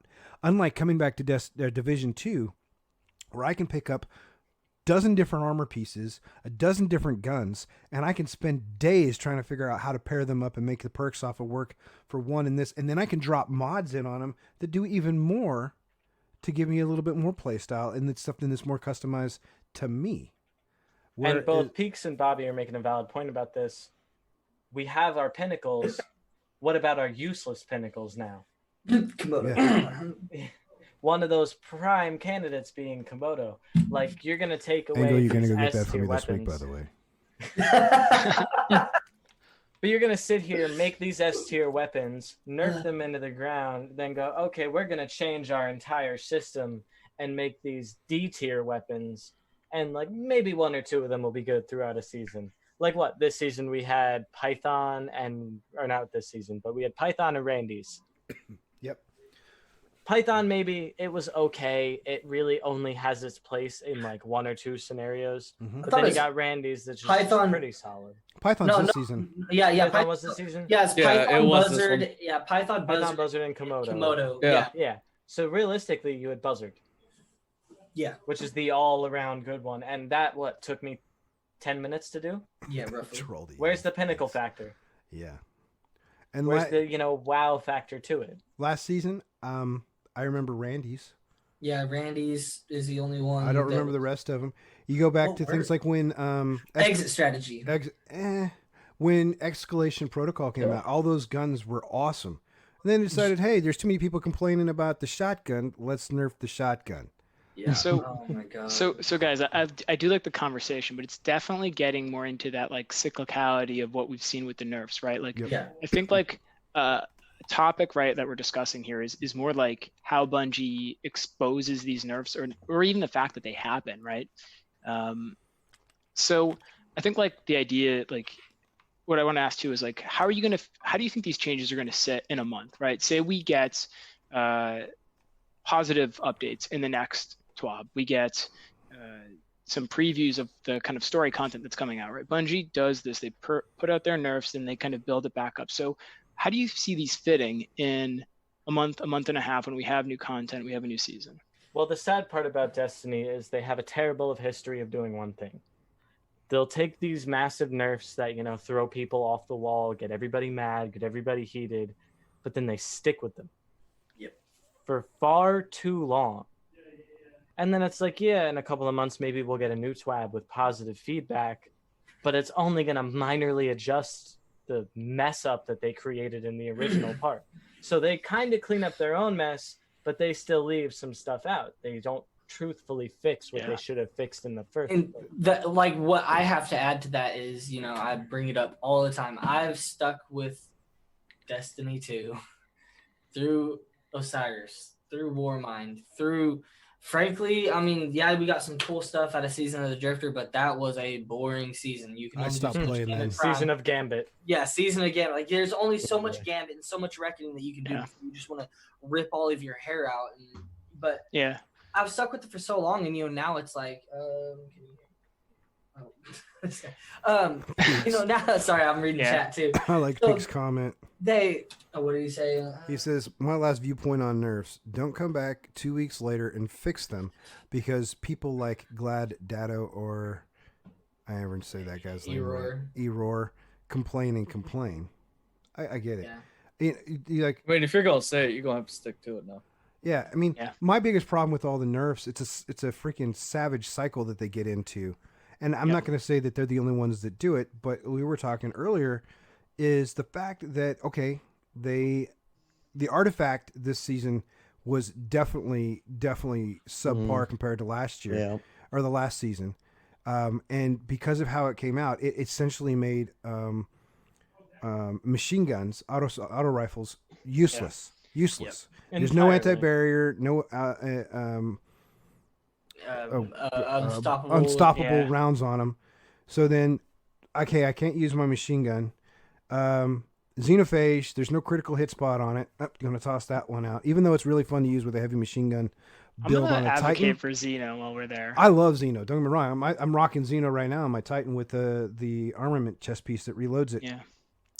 But Only after it got that buff. yeah, that right. It didn't Only have after when it got was the buff. created. It dropped as Like- like people were like, this is the worst exotic you've ever Yeah. given us. It's And it. they're like, So- oh my bad. But hold on, guys, come back for a second here too, because I got a message from Dusky who's also listening in, and he pointed kind of out like I think this theme I'm hearing, right? Like Bungie is super bad at pendulum swinging. He says, Yeah. right? It's either one way or the other. They've always struggled to find the middle group or ground. Yeah. Catch that typo there, Dusky. It But is. he's got a point, right? Like that middle ground's tough, and there are these volatile swings that like create these like emotional reactions. I saw it on It's- Twitter. I it's- see here in chat. Like it's I don't think it's And a the middle bullet- ground. I don't think it's something tough for them to find. I think it's them having to stand their ground and tell a couple % of the players out there, hey, grow up and put some big boy panties on or something, because they're going to keep going through that cycle. As I was saying, they nerf down machine guns, they're nerfing down sniper rifles, they're nerfing down grenade Yeah. launchers, they're nerfing Fusion down fusion rifles, rifles. And Okay, let's so go they're through going those to a little more slowly too, right? Like we could talk about them line by line, but you're also talking about the totality of them, right? yeah. So all of a sudden, all those as a whole are getting nerfed down. That leaves you with the sidearm, the scout rifle, and the pulse rifle. Okay, and maybe heavy machine gun and rockets. Does that mean they're trying to make everything else weaker to make the Well, other they crap also weapons? talked about the swords though too. If you remember. So I mean, they got all these different weapon types, and I come from the mindset of if I'm going to build this type of character, I want a DPS character, I'm going to build a DPS character. If I want to build a tank character or a beefy character, that's what I'm going to do. If I want to build a sniper character, that's what I want to do. They're trying to make everything in this game, since I've started playing from Destiny 1 to current, the unfortunate pendulum swing feels to me like, let's make every class, every subclass, and every weapon 100% equal and 100% vanilla bland at the same time. I love Destiny 2. They've done tremendous things, and I had a lot of fun with it, and I still think there's going to be a lot of fun. But if they don't do something to keep new, innovative, and go forward, where's it going to be in a year? Well, this is their problem with their mindset when it comes to their nerfs. They want to get things, back up to a point where, oh, we want more players to use this, so we're going to nerf this to make these more viable. Why do you have to bring it down to bring everything else back up? Why can't you just bring everything up to a good point? Like, why does it require nerfing fusion snipers and grenade launchers for me to want to use an LMG, the closer range DPS weapons? Why can't you just buff those closer range DPS weapons and keep a solid good meta? Like, why nerf everything into the ground instead of raising things up from the ground, to that S tier level, so everything is, fairly equal? Angle, is this though like a kind of glass half full, glass half empty argument? Yeah. Could you argue that like in the end, both directions end at the same place? I feel like if you bring everything up to a certain point, you're going to do more good than you are going to do bad. Because I'm going to take it back to older Destiny 2, when that hand cannon nerf hit originally, they became useless weapons in the Crucible, in PvE. No one touched them. And then Spirit Rations came along. And well, yeah, but then it took everybody from, oh, I'm going to go and grind for these weapons, to what the hell's the point of doing this mission when I don't need this gear? Yeah. So in a sense, you're nerfing something so far down that the end results just stay bad no matter what you do. In terms of where if you bring something up, like, okay, yeah, hand cannons are really good in Crucible, so let's make scout rifles equally as good in Crucible. How is that in any way going to end badly when it just, improves the overall play of these weapons? So instead of, going out and grinding for this one weapon, like, ooh, I could do this event and I'd get this hand cannon, or I could do this event and get this scout rifle, and, you could fight against them and they'll be a more equal playing ground. I think the issue where Crucible only, because I, like you, I spend most of my time anymore in the Crucible. I really don't care about anything else. I spend most of my time in the Crucible. I think one of our biggest issues right now is that we are playing on 4v4 maps. So scout rifles aren't allowed to shine because of the current state of hand cannons and the current, just area that we have for PvP. Hand cannons are able to reach out to those ranges where, I feel like I should be doing way more damage than a hand cannon. Now, I'm sitting here using a scout rifle and I'm getting mapped by a hand cannon. It's because of we don't have the space really to, let the guns fill their own niches and, sort of grow into what they can be. And I think, that was a huge oversight on their part, whenever they did bump it up from 4, because it used to be 4v4s. They didn't expand the maps, and we started getting things like Rusted Lands and what was that other D1 return?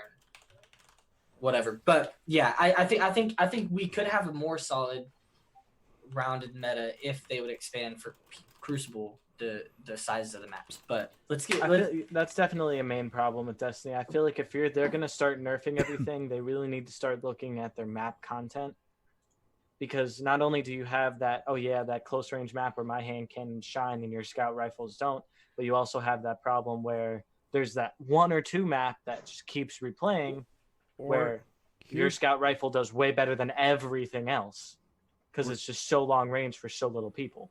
Or how about the other idea or concept of, instead of nerfing guns and armor, work on that stuff, try to make a better quality of life. Why don't we fix the stuff that's actually broken? Like laggers and cheaters inside of PvP, or even inside of the PvE realm of the game,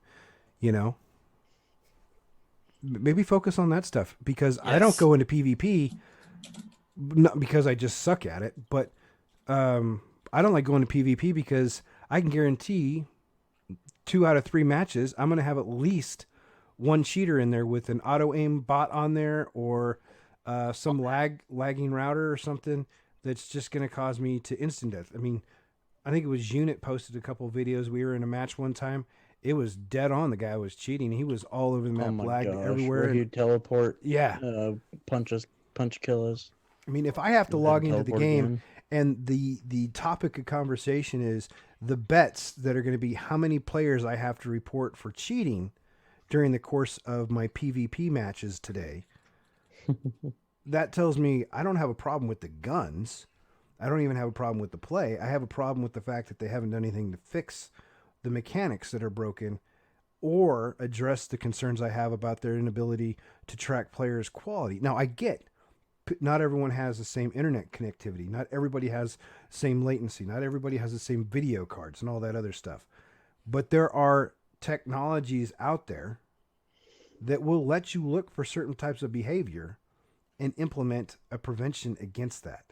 And I feel like they would do that definitely leads into Bungie's one of their biggest problems is when they look at these nerfs, not only are they mostly listening to these big streamers, they're also looking at things like that. Yeah, you got the auto aim people with Mountaintop who can just one-shot you from across the map because they have these such great cheating problems all over Crucible. And then they're like, oh yeah, okay, maybe we should just, nerf grenade launchers for that reason, because they see a couple people cheating with it and instantly that becomes their largest problem.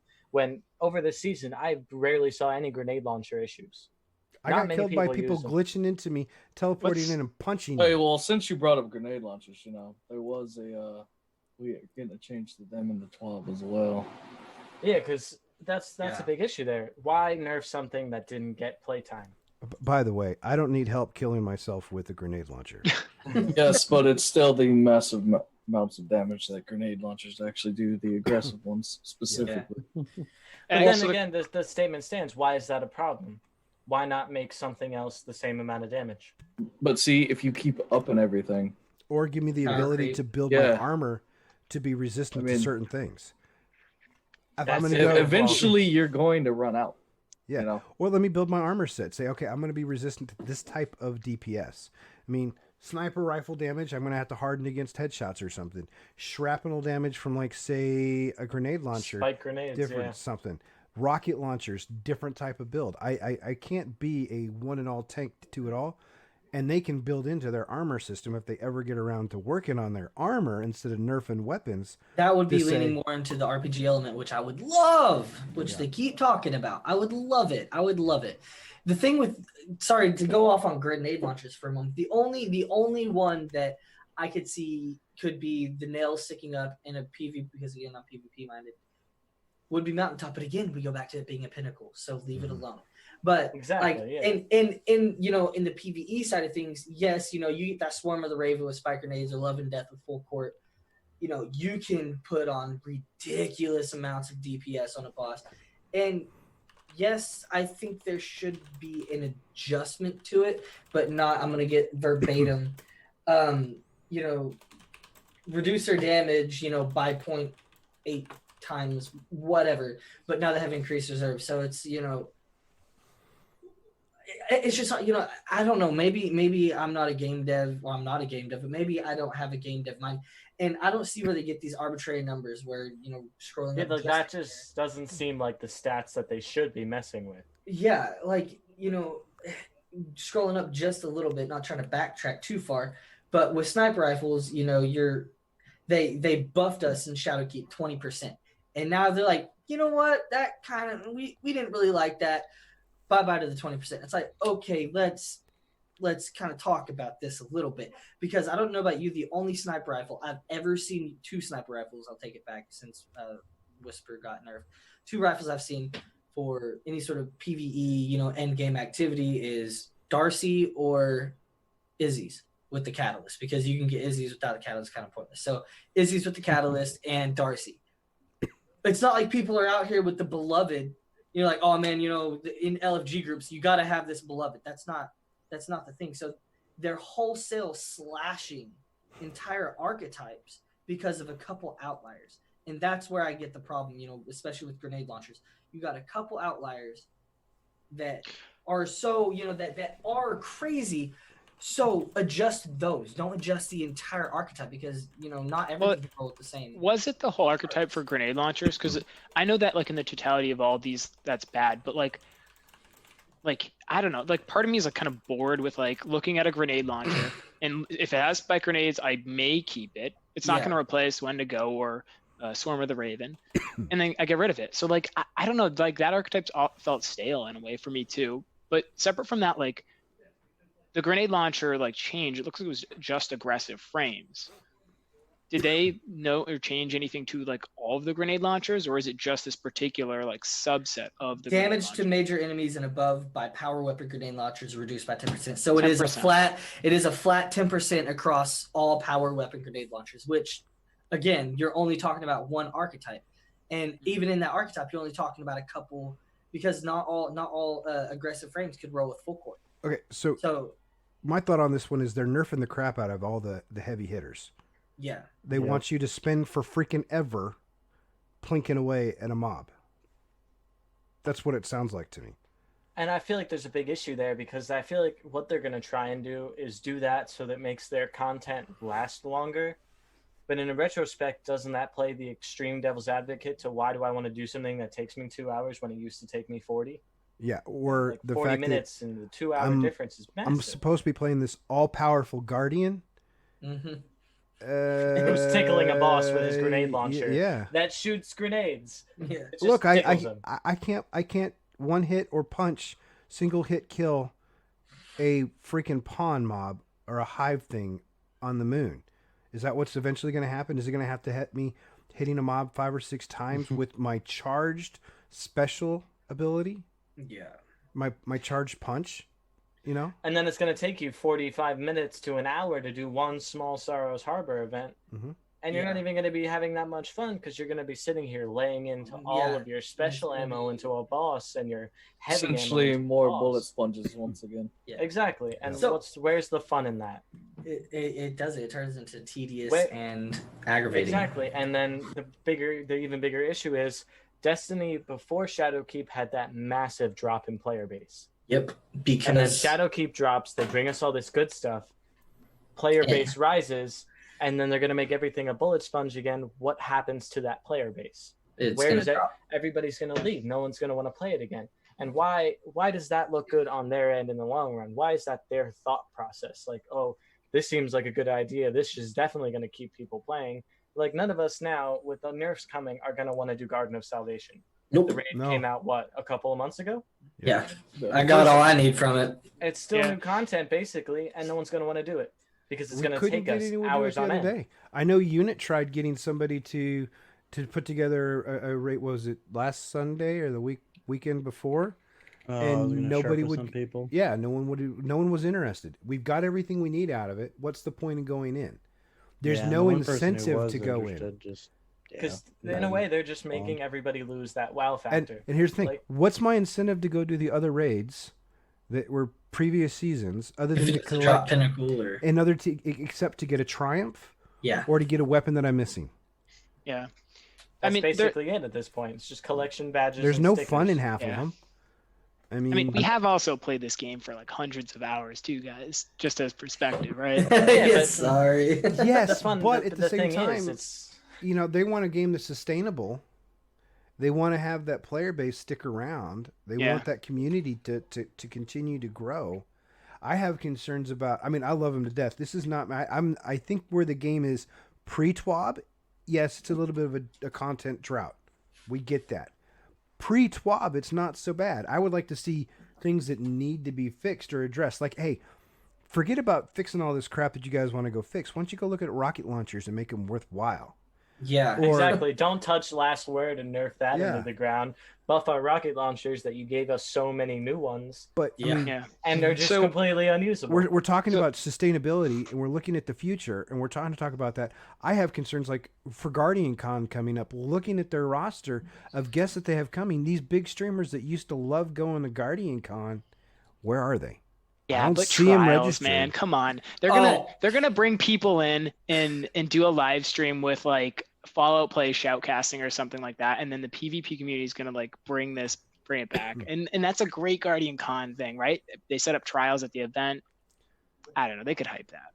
But how much PvP can you play before you're like, yeah, I want to play something else? How much more they're going to hype trials, but how much trials can I play when competition is on the line and you can't even stop a guy from using a hacked router to glitch all over the Exactly. map? And that's going to Exactly. kill the streak in the trials, which is dead important to place and Yep. get to the Yeah. And there's even a Lighthouse. worse point to it because trials used to be the pinnacle of PvP content, Mhm. which means it was like a once a month type of deal.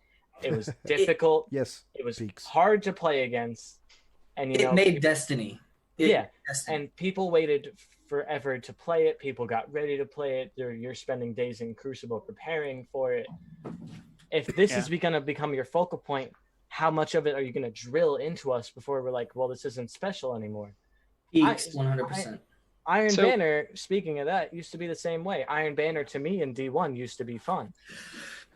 Yeah, I mean, What and there's happened to it definitely now? incentivization issues. There's definitely the PvP balancing. By me saying trials, I just meant to say like I think that like a mechanism like that is something that can bring hype back. But Yeah. just to kind of touch on like the nerfs and all this other stuff, Dusky, first get over in the Mixer chat. Quit messaging me. But Dusky makes another good point, kind of about power creep, right, and about how that comes in. You know, essentially, right, like, do you want like I guess with all these like weapons, right, like in this kind of coming back down, I think what his argument was, trying to paraphrase here, is right, do you want another like kind of Gallahorn situation where you don't get into LFGs where raid groups are solely based on these kind of type of power weapons? So when we see things like Izanagi's nerfs, right, are they trying to just avoid that type of scenario and bring everything into parity, and the No, tool I, that they I have don't. is a hammer? I don't think they're caring about that. I don't think they're even thinking about that. Yeah, I Well, I let's mean, be honest. look When at- was the last time you really saw that implemented? Yeah, I haven't seen it. Gallahorn? Yeah, and now Yeah, look He at won. yeah, and Yeah. look at this now. They made those changes to the Warlock into the Titan.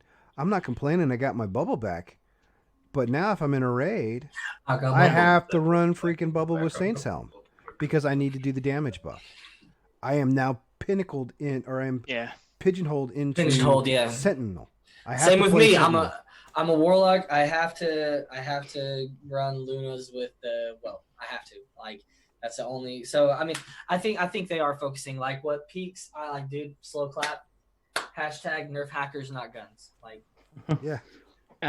Geek, you know I like how to break the norm. Normally with that, I'll let you run Sentinel, then I'll run Sunbreaker. Uh-huh. Bottom Well, tree the problem for the lies. funds. They I like it have when we now- run 5 Titans and a Warlock, and then I get to not have to run bubble. Yeah. Because Well, they have that problem forget now that there's only hunters. 2 Forget good the hunters. subclasses. Hey, All right, hey, fellas. hey, Hey, hey, hey, hey, just hey. real quick. Since y'all are loving going back and forth with each other right now, we need to get back to this wonderful yeah. TWAB that we have sitting Yeah. over here. I think we've covered most of the TWAB. Yeah, I mean, there's Well, a I couple mean, I know things too, Angle right? wanted to debate with Hurt a little bit on the last word.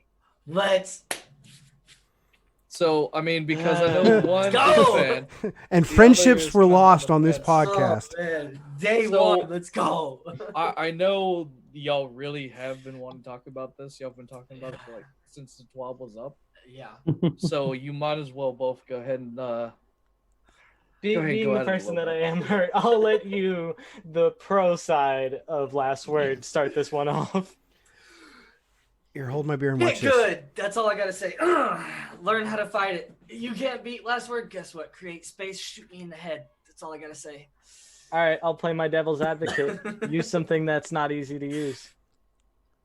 Yeah. I mean, Don't be a spray and pray every game. Hold you on. know? Are we talking PC or console here? Because console, last word is atrocious to use. Like you try and hit fire and you're like Yeah, I on don't screen, use it's it. I like disagree. like this. It really. See, Yeah, I well, could that's- not yeah. do it. For at those of us all. that use an Xbox, you can use a mouse and keyboard.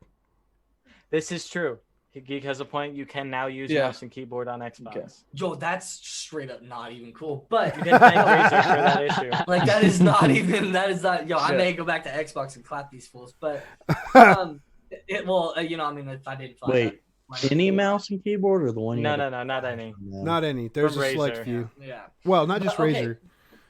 Well, this Back to the let's- last word. Yeah, back to the last word. So, you know, I'm gonna bring in something Squirrel. else. You know, for whatever reason, people like, oh, handheld supernova. It like the same thing with these guns. Like last word abilities. Like, you know, I've been killed maybe 4 times in the last 2 months by a last word or what is it called? Handheld supernova, because I'm one of those people. I inspect the other team whenever we're flying in. I'm like, all right, I see this guy's got a last word. I hear that thing pop off. I'm gonna create distance and shoot him in the head. Versus, I think yes, if you are a brain dead, no finger, no thumb having kind of player, and you just start getting wrecked by last word, you are clearly not playing to your strength. Last word is gonna win out to 21 meters. Like, it's Chances gonna are win. there's someone that plays like me that's just trying not to die within the first 2 seconds of coming into the game and trying not to be in last place for the number of kills. I don't care about my KD. I just care, can I get into double digits for number of people I Yeah. killed? I think, I can agree on some of their. I do believe it does need to be more of a hip fire centric sort of weapon, because that's what it is. But I think what they should have done, instead of just slashing damage values and everything like that, you should have given it like a Surus regime sort of, or not Surus, Skyburners. You know how Skyburners, whenever you actually ADS, it slows It down slow your rate of fires, fire. yeah, and doesn't So, track anymore. so that's what I'm saying. So they should have done something. They've already implemented it on one gun. So hit fire, you're getting that ba real fast, and give you better target acquisition. Versus ADS, you lose that because in everything you've got your actual aiming cone, and then you got your aim assist cone. Whenever you ADS, you drop the aim assist cone, and lower that rate of fire. That would be a perfect fix to it versus slashing damages. That's my take on it. Well, here's my little tidbit on last word. I'm glad they're nerfing it for the sole fact that if we're playing in the same range, your last word might not forgotten. Which one took us longer to get? Yeah, true. Not forgotten. Then why is it beating out Not It's Forgotten? an exotic.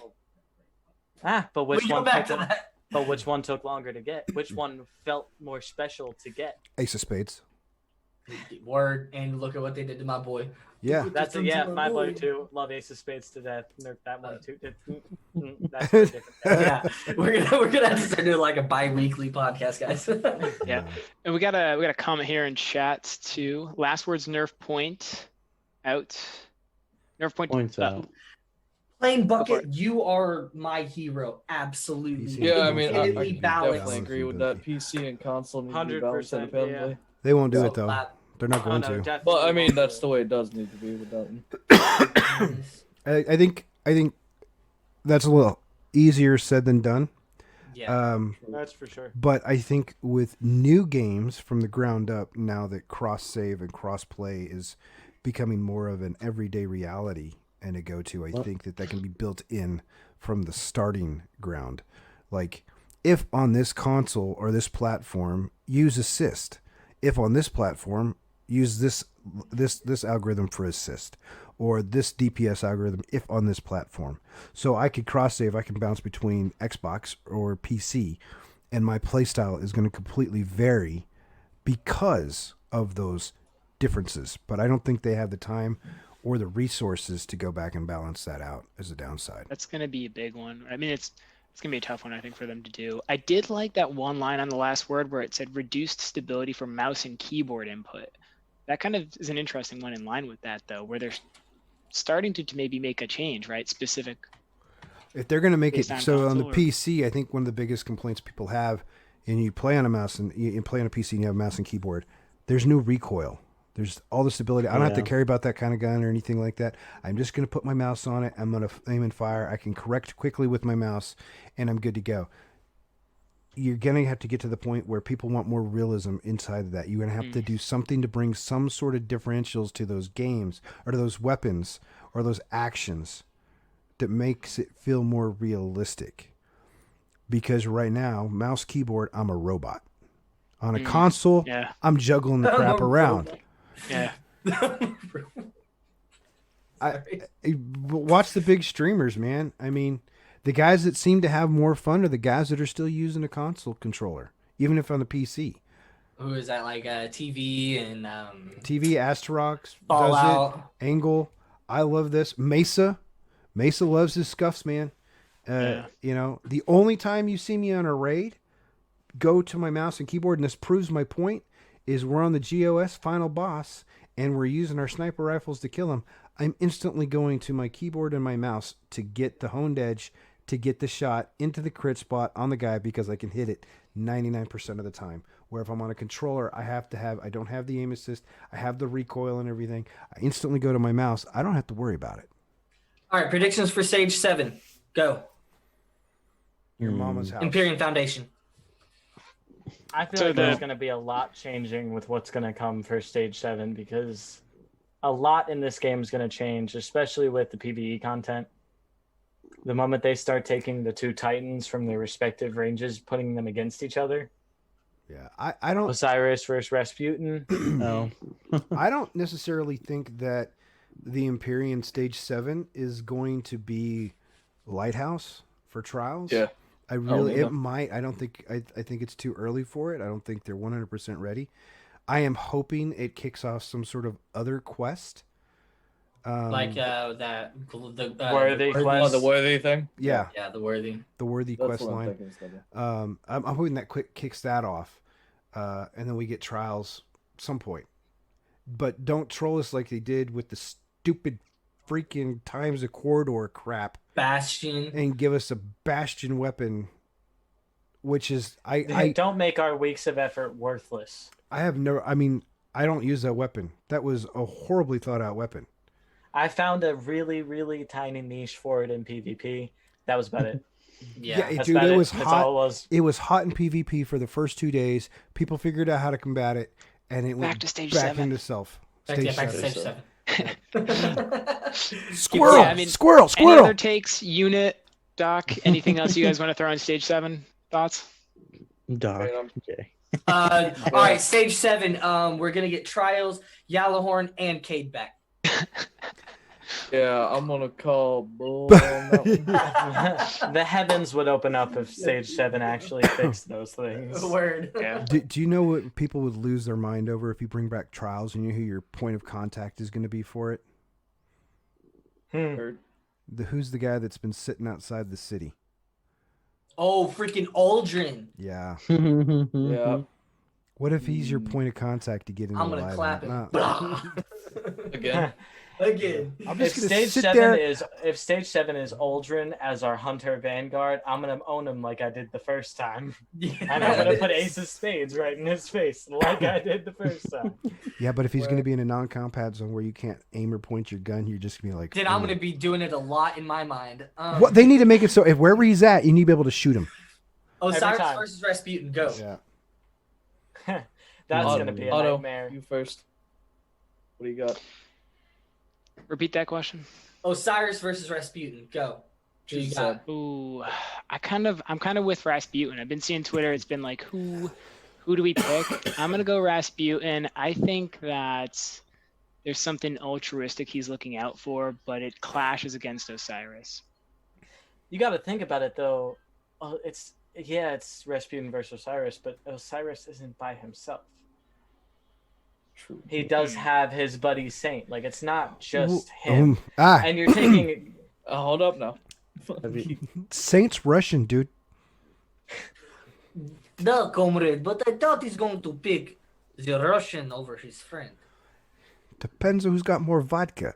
Yeah, that's fair. That's There's fair. the vodka. But Nah, he did man. save his life. Yeah. Yeah, I mean, Well, no, you got- I technically, saved his life. yeah, You technically. saved his life. Osiris screwed his life up. He tried to help. He tried to do something good. I failed at it. No, But, you know, Saint- he tried. He's Greek. Russian. No, he's Mhm. Russian. He's definitely. No, they I for a while people thought he was Greek, but I think he's Russian.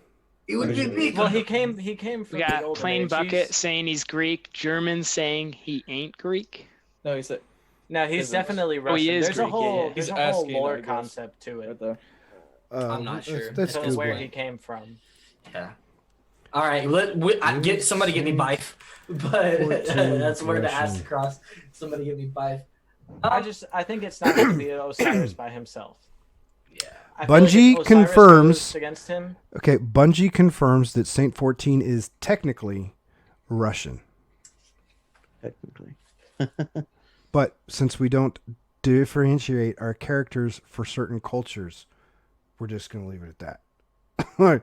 That's off of a Reddit thread from Destiny Lore comments. Bungie confirms with a shot. So Bunny, you are not technically Bife, so Well, I feel like no Technical matter what life. you do, how it's going to go is Yeah. you're going to have Osiris against Rasputin, but you're going to have the Vanguard on Osiris' side. Mainly See, because he's going to have Saint as his advocate. let me give you Yeah. this. I'm going to play this part of it. I looked at which content did I have more fun with. Did I have more fun with Rasputin? Or did I have, Warmind? Or did I have more fun on a piece of crap planet where they wasted the, whatever that zone's called? That I we never didn't remember. even get sparrows until this season. Right. Well, you got to think about it. Osiris knows something we don't know yet. Peaks. Yeah, I saw that. Yeah, yeah. Oh, Zavala, He's right on the edge, man. Just boosh. I I'm wish We you are were 300. I'm for it, that Peaks. I'm for booting him off the tower. Yeah, yeet. yeah, yeah, we do it every day. Peaks We do just it won the all time. podcast. my hot take, Osiris v Rasputin. Time. I think I'm gonna say Osiris because, I mean, Rasputin could, the way you heard it, he maybe could have been corrupted by the darkness. So Yeah. Well, I mean, I guess that's topic for next stream. yeah, Yeah, I think Yeah, we'll Coming put up that on time limit. yeah, yeet. So I guess Awesome. Otto, take it away with our final words. So thank you everybody, chat, for joining in. We're gonna look to do a bit of a wrap up here in terms of what comes next. Right, we're gonna be putting this out on podcast, help kind of distribute it from there, get it out there. We're gonna do a bit of a kind of where to find us next. to take that away, I'm going to throw it to Angle. Where can we find you outside of the podcast? Well, to find me, you got my mixer / Angle of Death. And then, of course, we're going to have, hopefully soon, our group mixer, Yes. which, Geek, I know you're working on that one. You know more onto that side than I do. That's for sure. The next cast should be tomorrow. We should have it live tomorrow. But just as a side comment on that, if you look at everyone's webcam, in the bottom left-hand corner is our Twitter handles. Yep. So One of our many places to find us, along with our mixers, our Twitters. I know everybody else has their Instagram set up. Yes, as all of the same as the handle that's in the corner down there. Yep. My cat's really wanting attention right now. Who wants to take first stab at what our outro should be? Geek. Ooh. You've been Not- voluntold. not Yes. yeah yeet. Eagles. Yeah, yeet! Let's The go! camera is frozen. But Yes, his camera is frozen. Yep. Definitely. It's funny because, Jay, you're frozen for me. Well, it's not frozen on the actual. Unit, do you know a screen. song called "The Moon Is Cheese"? I do. Oh no. You did No. not just do that. Demonetized. No. Where is my P-42 space modulator? Whoa. You guys probably have no idea what that is. I know it, but I can't. Spaceballs. Marvin the Martian, man. Bugs Yeah. Bunny. Oh. Little explosive device. That's our theme. That's our exit. Until next time, find our P-42 space modulator so we can blow up something. I don't know. Yeah, yeet. He's waving. On mine, I used to do when it was Destiny. I used to don't let your ghost get shot. But we're doing so much more than that. Rip I can say Yeah. enjoy your fun and make your friendships real. Yeah. Go with that. Yeah, yeet. Signing off. All right, guys. Until Catch you then, next time. have fun Yep. and make your friendships real. We'll catch you next time.